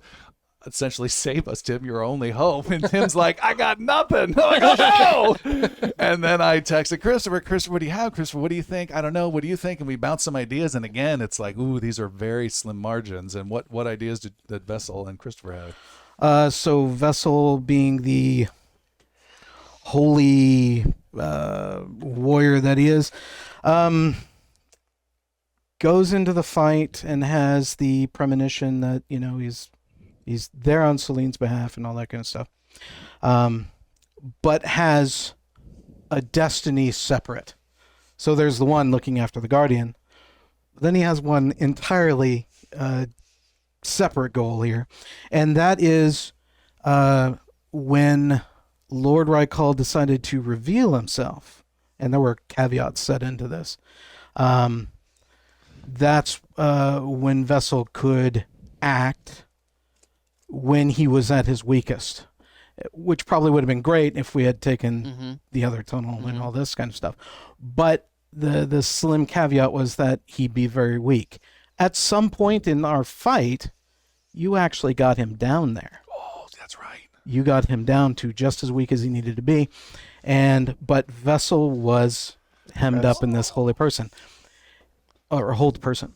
If that had not been the case, if he had broken free, Vessel could have approached Lord Rykal, and it would have been a scene of his armor coming away and his chest piece coming off and opening, and being a kind of a darkish purple gem in there or something like that, and would become a prison for Rykal. Oh. And it was going to draw him in, and he would be then a permanent living prison. He wouldn't be able to adventure with you guys anymore, but that would have shut him whole down. The story being is that was pretty much the whole purpose why Vessel has been along on this adventure, was to eventually capture Rykal. What? Pretty slick, huh? And I was like, can this work? And he's like, sure, it can. Here's all the caveats to it. You guys did all of the work. And all I'm sitting there, I'm going, this is going to be awesome. This is going to be awesome. This. I'm going to break free and do this thing. Yeah. Oh my And it goodness. was the That's- classic. He's got to be very weak, low on hit points, and then you've got to grapple to get him in, and that's not going to be easy. And Christopher just can't get out of this hold time after time. Yeah. Yeah, the that name Vessel. that whole Come on. Yeah, person the on name him. Vessel. The name Vessel. Yep. Yeah, that whole person on shit. Vessel was so damaging. That was horrifying. that was much- yeah. absolutely my oh shit we're dead Yeah. moments. I Like, mean, I had all the hope. Until I that think happened. if he'd, again, no fault of yours, as you've heard now like 3 times, but on that with just the rolls, if you had gotten out early, I think we might not have. Yeah, that's Oh, failed it that. would have been Yeah. it would have been glorious for me to That's- would've oh tell my the tale on gosh. that. absolutely broken Fiona. though. Yeah. Sure. Shit brigade, here Yeah. she comes. But oh my awesome. gosh. Yeah. That would have been Whoa. crazy. Yeah. There's also a whole other way Vessel could have ended that battle and saved things that Christopher and I had engaged with. And Christopher had a vision on the way down to the dungeon, if you remember, Yeah. of Solene sacrificing herself with her big dagger and her ascendancy to godhood and all that, and destroying a whole bunch of undead. And then Christopher is texting me afterwards, right? Big finale. Rykal's there. We have 2 weeks to go, and he's like, does he know anything about this blade? And I said, yes, you do. That is Solene's dagger. That is now the corrupted blade. It belongs to Rykal, and Christopher's like, what if he found it? And what if he took it from her? Like when she died, it got left behind in the physical world, and he took it over, used it, and corrupted it as a nasty thing. And I'm like, oh, that's a cool background. Yeah, let's do that. And then he's like, well, what if I used it to sacrifice myself? That's Mimicking Purified it, yeah. Solene. yeah. And I'm like, I kind of oh. wondered if that. I Yeah. actually wondered if that would have happened. And I in said the battle. same thing. He would have to be very low on hit points, and then a struggle, and no guarantee, and then you sacrifice. But then you're dead. It would have to be a price to pay. And again, what would that mean to Fiona and all that? If that had happened, or I was envisioning it, if you became the vessel as a prison, you would then quickly become inert. It would be you shutting down, powering completely down, no powering chance down, to Yep, do it, powering just- down, Oh. saying your goodbyes, and then becoming like this statue stuck in the bottom of this dank, dark dungeon for eternity. If that happened, or you sacrificed yourself, there would have been a moment with Fiona alive. Or what happened if Valimir hadn't called him back, Yeah. Yeah. which I hated when you said. I think I mentioned this, and like, no, these other guys can survive. But it turned out kick ass and changed the campaign, which was awesome with breaking the staff. I digress. But if that moment happened and Fiona had lived, if Vessel had become the prison and Fiona had lived, or if Vessel killed himself and Fiona had lived, one of the final things would have been his last gasp, whatever last words Chris would have had. He then drops dead and lays down, or just stands there as a vessel, and his hand then opens up, and there's like this symbol mark on there, some curvy thing with lines or some symbol that's like a burned scar that glows blue, and then it glows blue and then falls off as like a little piece, and Fiona picks it up, and that exact symbol matches what was on the vault in the Dwarven Kingdom that they were trying to get into this whole time. And within that vault were hundreds and hundreds and hundreds more vessels waiting beyond the vault. Oh. door. Jeez. We should have opened that damn door. Yeah. I had the key the whole time. Yeah. Cool. A vessel at the We're key. this close! Wow. Yeah, so there were some but again, not easy paths. Not easy path. Oh man. Let's talk about that last moment, though. Yeah. Yeah. Yeah.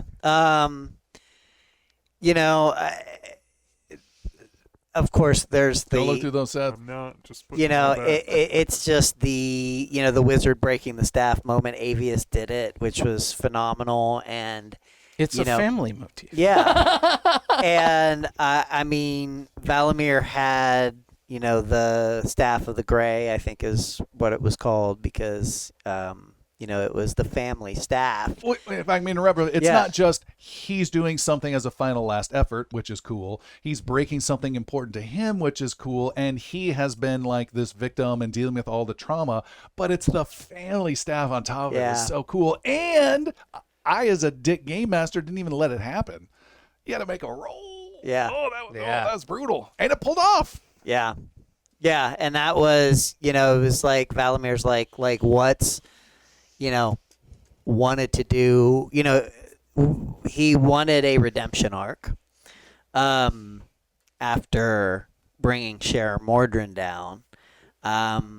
He sort of abdicated his own decisions through trusting Cole. Caven, sorry, Yeah, the other one. Caven. May that be the last time we make that mistake. Until next season. And so kind of, trusted in what he was being told and pushed the thing down. And then, that being the wrong decision again, was like, like basically he needed something as a redemption for himself. Because had he survived, like, that would have been very bad for Valamir. It's better that he died there. So hence the sacrifice. And since everybody else was already dead, he's like, I kind of need to go too, and this is the path that may lead to something not so terrible. And your actions ended up delaying his regeneration. Yeah. So. I Yeah. have a note Also here. brought him. My actions did bring him into the world. Well, we don't that- count. Yeah. I had a note here of if Raikal is successful getting out with Caven on top of that would have been another feather in his cap, but it was he raises the forces of Rescalon, claims town after town in the former kingdom of Calavier. He swarms the capital Canarim with his undead forces and claims the city as his own. Dark skies and never-ending fog take away the sky. Few living beings are left alive in this once great kingdom. The ruined kingdoms claimed by the dead grow one stronger. Rescalon, Dakareth, Palacia, the kingdom of Zexa, and now Calavier. So now, I mean, the majority of our whole world is now claimed by undead, and that has not happened now, which is pretty cool. Yeah. That is pretty cool. That like, aside from you guys as a heroic group saving season 3 in these different moments, and Iveron and Battles and Kingdoms, but I think a single player action or something having such a big campaign, that's kind of cool Yeah. and fitting Yeah. character. Yeah. So that's our 1 through 27 adventures. What other thoughts, questions, ideas? For me, I will say, because I know I haven't been talking enough, for me, I'll say I mentioned one regret. My other regret is not being able to get through an arc. And I think I mentioned these guys outside of the game of we're going through this dark time. Yeah. Over a long time of father stuff and blah blah blah, not being trusted by the city and all that, and then it gets darker when Share Mordrin shows up. Then it gets darker. Aerogus is down, and just dark. But it'll all pay off if we can get to a finale, or at least fail at trying to be heroes at the end of it. And we never got there. So that was not as cool as I wanted it to be because we are like high adventure, fun style. And that was kind of put on the back burner to get to these points, which is, I think, a little unfortunate. But at the same time, maybe it's our Empire Strikes Back I Right, totally agree you with know? that. right there in the middle. It wasn't the resounding success. We eked out a little niche of hope, and that's all it is. Mm-hmm. Just a little niche of hope. I've But- had- A New Hope. Definitely an old hope. I've had so many thoughts, and like the one that goes through me the most, which is dumb because it's just my own little character level. But I had the thought of like I was literally one save away from Cole standing back up, right? One hit point or 0 hit points, no more fight going on, and like I always had it like in my head of like what was the thing that he would have said walking out, and probably something to the terms of "I'm sorry" or "not again." And then walking on to the next one, it's perfectly fine that he died. Like that, this was not Cole's major moment. It was mostly Valamir's tragic story, most of this. But it's going to be real interesting coming through a campaign where the entire party wipes out. When you're used to being the main character in the story or main set of characters in the story, whereas I feel like this story did not end where we were. It just ended for us. So it feels like we are a group of characters that tried, did some really, really bad things, but I don't even think they're going to be remembered for the reason Cher Morgan existed or Rykal existed. I think they're just going to be footnotes along the way of like, oh yeah, there was a party that thought they were doing well and caused the problems. Like brought about the apocalypse. not a big part of the history there. Just that the apocalypse happened, right? Not necessarily how it was done. So it's going to be interesting revisiting and seeing how that's going to show up, because I imagine we're just going to be bones. There's not going to be a whole lot of like, oh yeah, there were these 2 Goliaths and there was this really tragic wizard. Like, no, they're just dead things among all of the other dead things. Yeah. Yeah, with a world with that much tragedy, is our tragedy is really going to stand out. Right. Yeah. That's a good point. You had mentioned at one of the endings of at the end of the final episode was to create vignettes and follow up on different things. So I had 2 come to mind. One of them was with Cole, which was you in your hypothesis that you're still alive and you walk out, right? Yeah. I think it would be a cool scene. You walk out, you're obviously devastated, but in your wake of the bodies and whatnot, you see the old man stand there, and say something. Yeah. And then the other was the vault, which was Vessel being one of the many in this case. And I had actually talked to Seth about this, saying, oh, wouldn't it be cool if there were more of him on the other side? And the dwarves break open the vault, and it's nothing but darkness, but they see these silhouettes. And then, like, at the far end, you see a pair of eyes light up. So I thought that was pretty cool. Because you keep reincarnating into each body. I was thinking about that it's the too, same but also origin how story. unfair that would be to the rest of you. Oh, yeah. He could just keep coming back.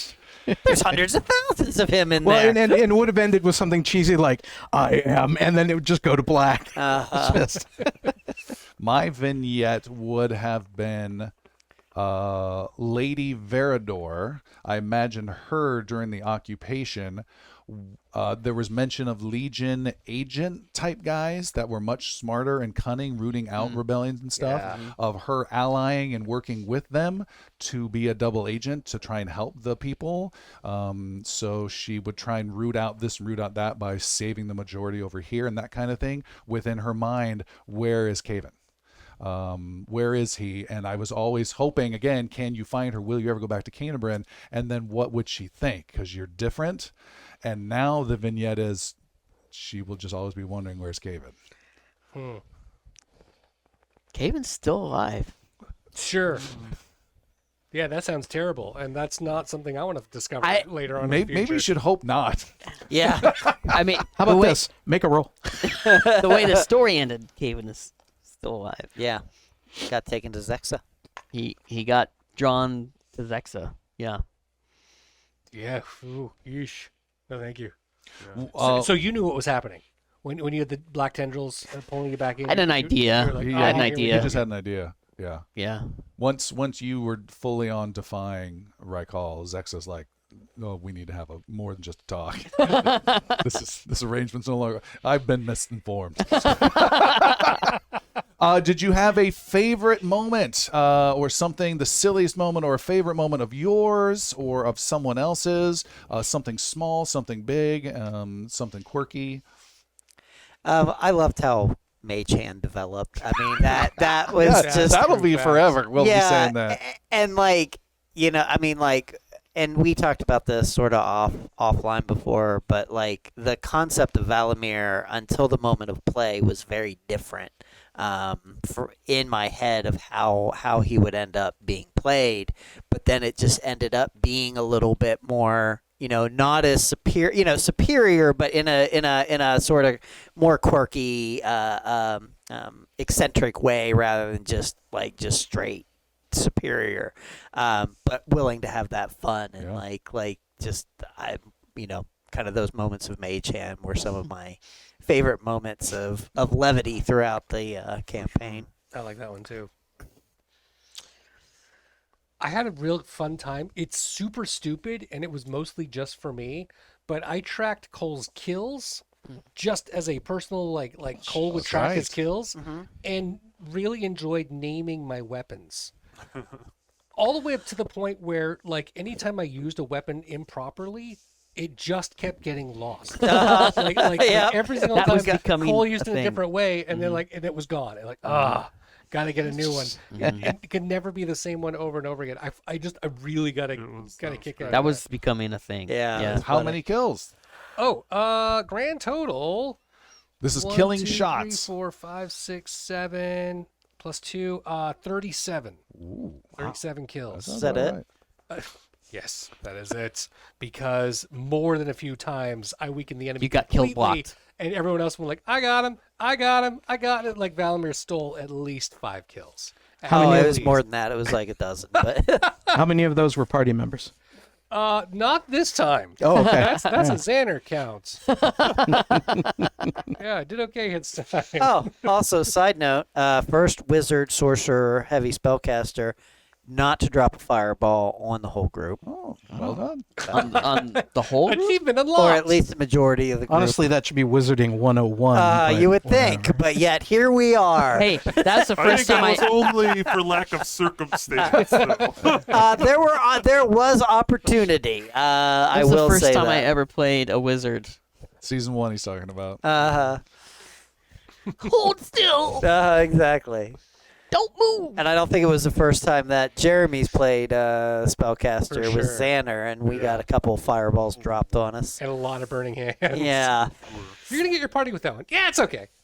They'll figure it out. Yeah. yeah. Something that I enjoyed a bunch in the season, I keep mentioning big things like Sher Morden's arrival and can they betray the heroes and manipulate. Those are huge and big, but I also really like small things like High Priest Hemet being nervous about taking on the responsibilities and Caven kind of coming at him a little bit. These small moments, or the whole spider treasure thing Yeah. with you guys just like hanging on a rope like Tom Cruise style over just a couple thugs. Just little moments, and then moments later, you're in ruins from an area that's underneath the city, and I know the history that was behind that, and that just small things about Spider the background. facts. Spider facts happen. Spider facts Just is that great. fun stuff. was like I like that. Fiona, like for that contest, we built that spider Yeah. after Spider Facts. I and love then that. I That was gifted cool. it to Valamir That was very nice. afterwards, and then I was gonna see how much Tom let you get away with Yeah. stuff.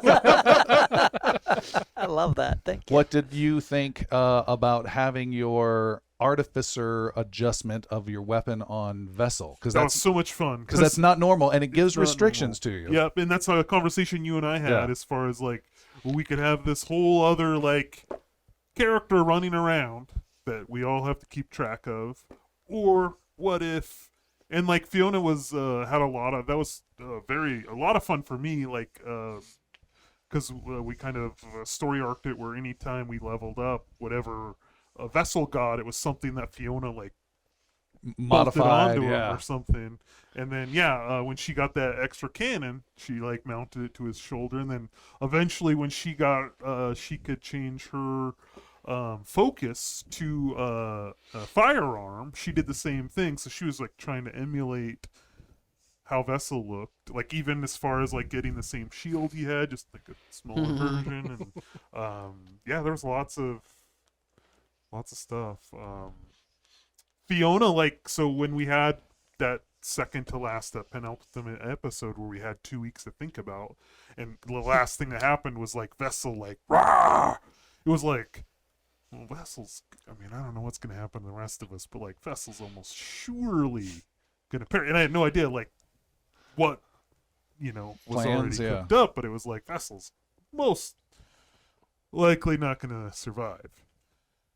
And so I was like kind of thinking like, how would that affect Fiona and everything? And I kind of set it up, not strongly, but like she was very curious about Cole, like the rebellion, and she like asking a ton of like to the point where like Cole had to limit the questions she could ask.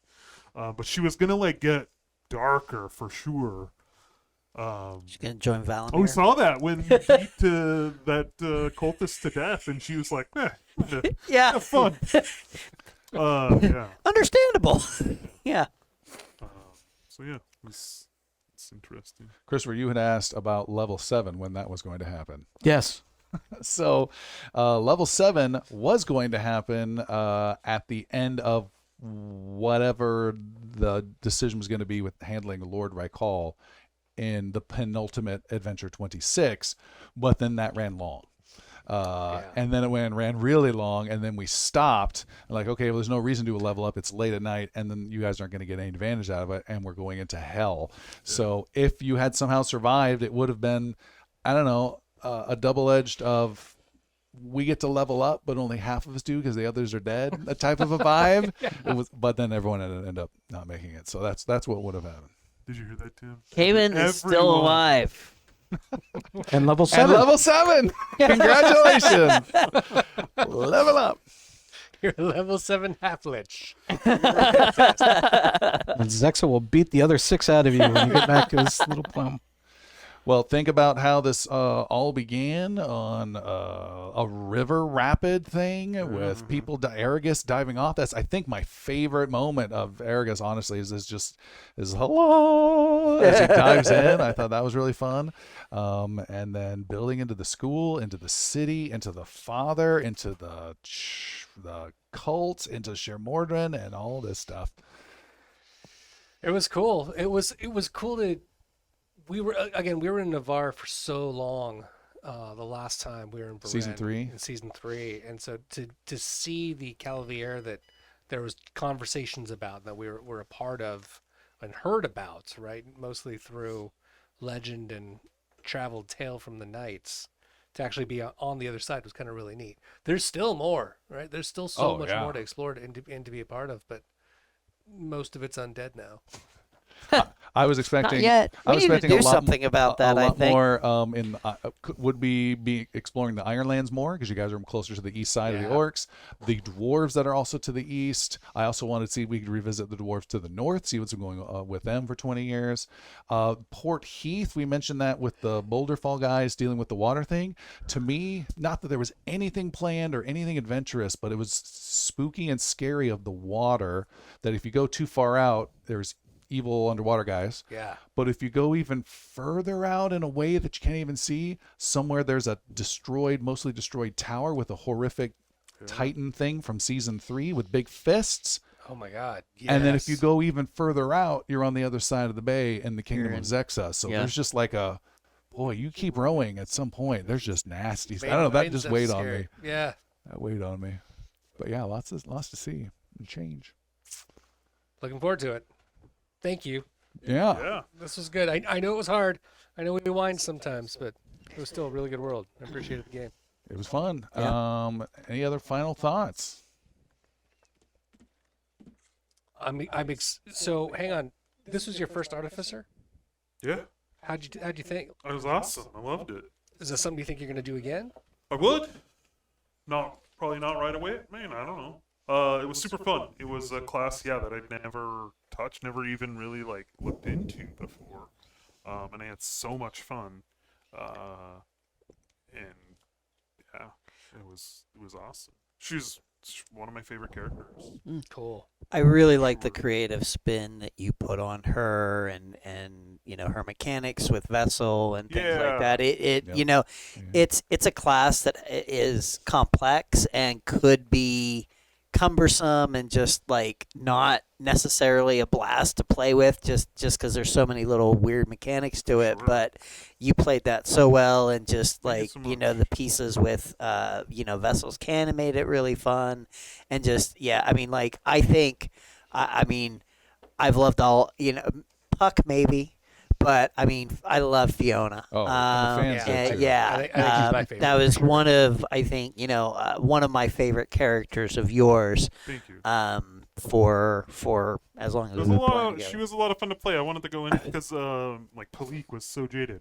Like Yeah, she was Palik dark. is the closest character to myself I've ever played, and like she's probably my favorite. Yeah, But I really wanted to like Oh, kind of switch it great. up a little, and so like playing this like super young girl who's just like Yeah. I had like in my head just like super curious, questions everything, and like is like has this mindset of like being too young to have been jaded by the world. So it's just like after those 2 years she like didn't change that much, just like Tom said, because it was like just rolling with the punches and not like Yeah. wanting to burn everything down yet. Yeah, and I mean, and had you not played that so genuinely, Yeah. it could have been a Great. caricature Oh, for sure. of yeah. a character, but you gave it so much like just genuine intent and meaning that it was really a amazing character. So yeah, that was I awesome. was just going to say that it wasn't a guy trying to play a girl doing girly things or doing an archetype. It was someone that you knew and cared about and were bringing to life, which was really cool. And also the generosity of connecting with Christopher to make it a combined thing. Yeah. It could be me. I'm an artificer of all these things I make, but I'm making them with someone else, and how do we work together? So anyone listening about role playing, I think Fiona was a really great example of how to approach that kind of coolness, which is really neat. Yeah. Yeah, for sure. What about you, Jeremy? With the fighter, fighter can be viewed as very boring. I really enjoyed your fighter, particularly Yeah. later on, pulling out these maneuvers of, oh yeah, you can do that with the battle maneuvers. Or was that kind of not your style at the end? No, I really liked where it was going for the same levels. The idea of just running in and hitting with a D8 and running in and hitting with a D8 and running in and hitting with a D8, that gets old. That was a little tedious. But then the switch of I never, there was one action I was really excited to take advantage of that I never really got into, one of my maneuvers that never came out, which was to give one of my attack actions to somebody else. Like that was one of the battle Like maneuvers, a commander type like thing. a commander move. Yeah. And so like I have two, and I could, or eventually I would have 3 or even 4 attack actions of like, you attack here, you attack here, just literally playing into that, like that general commander area. Did you take that? You took that? Oh no, I don't. Was that one of the last level? Was that level 6 where you got that? Yeah. Yeah. Yeah, or level 5, I think, is where the battle maneuvers came in. I liked what he was turning into. There was still a couple of times I felt like, for being the running in and fighter, I'm doing fairly consistent damage, but I'm not doing big damage. Like Caven could make some just hammer hits. Yes, and the same hit plus Fiona- 2d8 yeah, radiant damage. just ridiculous. Right. And Fiona was throwing firebolt all over the place, and the the unstoppable magic missiles that had the same level of average attack for a distance. There was a couple times I was like, he's a little underwhelming. What do I need to change with this?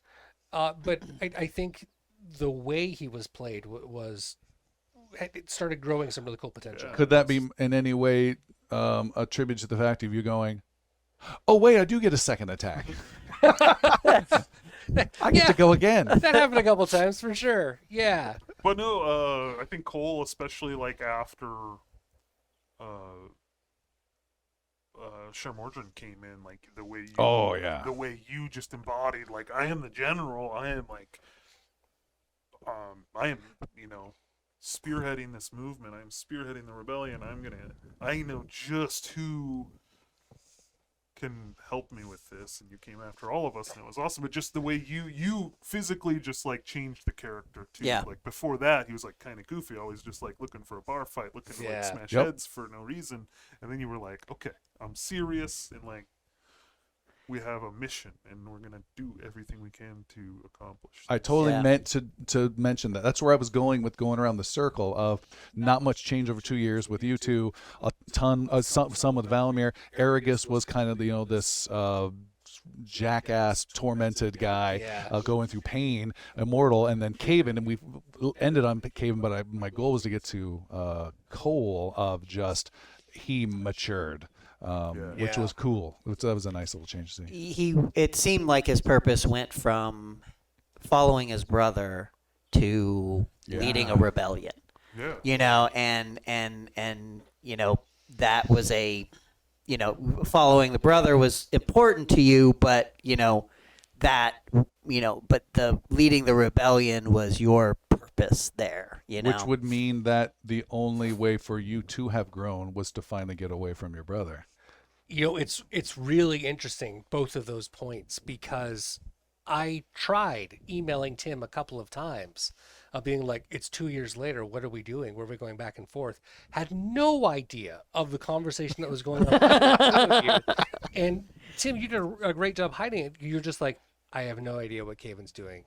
Like I have no inspiration for what he's going to be. He's so lost. And like all the way up until the weekend before. And I was like, where are we at? And he's like, I've got nothing.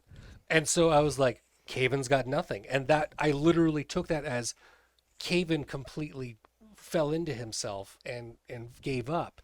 So Cole stepped up and stepped forward and matured. So thanks for that, because your hiding that helped me motivate where he was going to go. Cool. Good. Yeah. So it played really well. You jackass.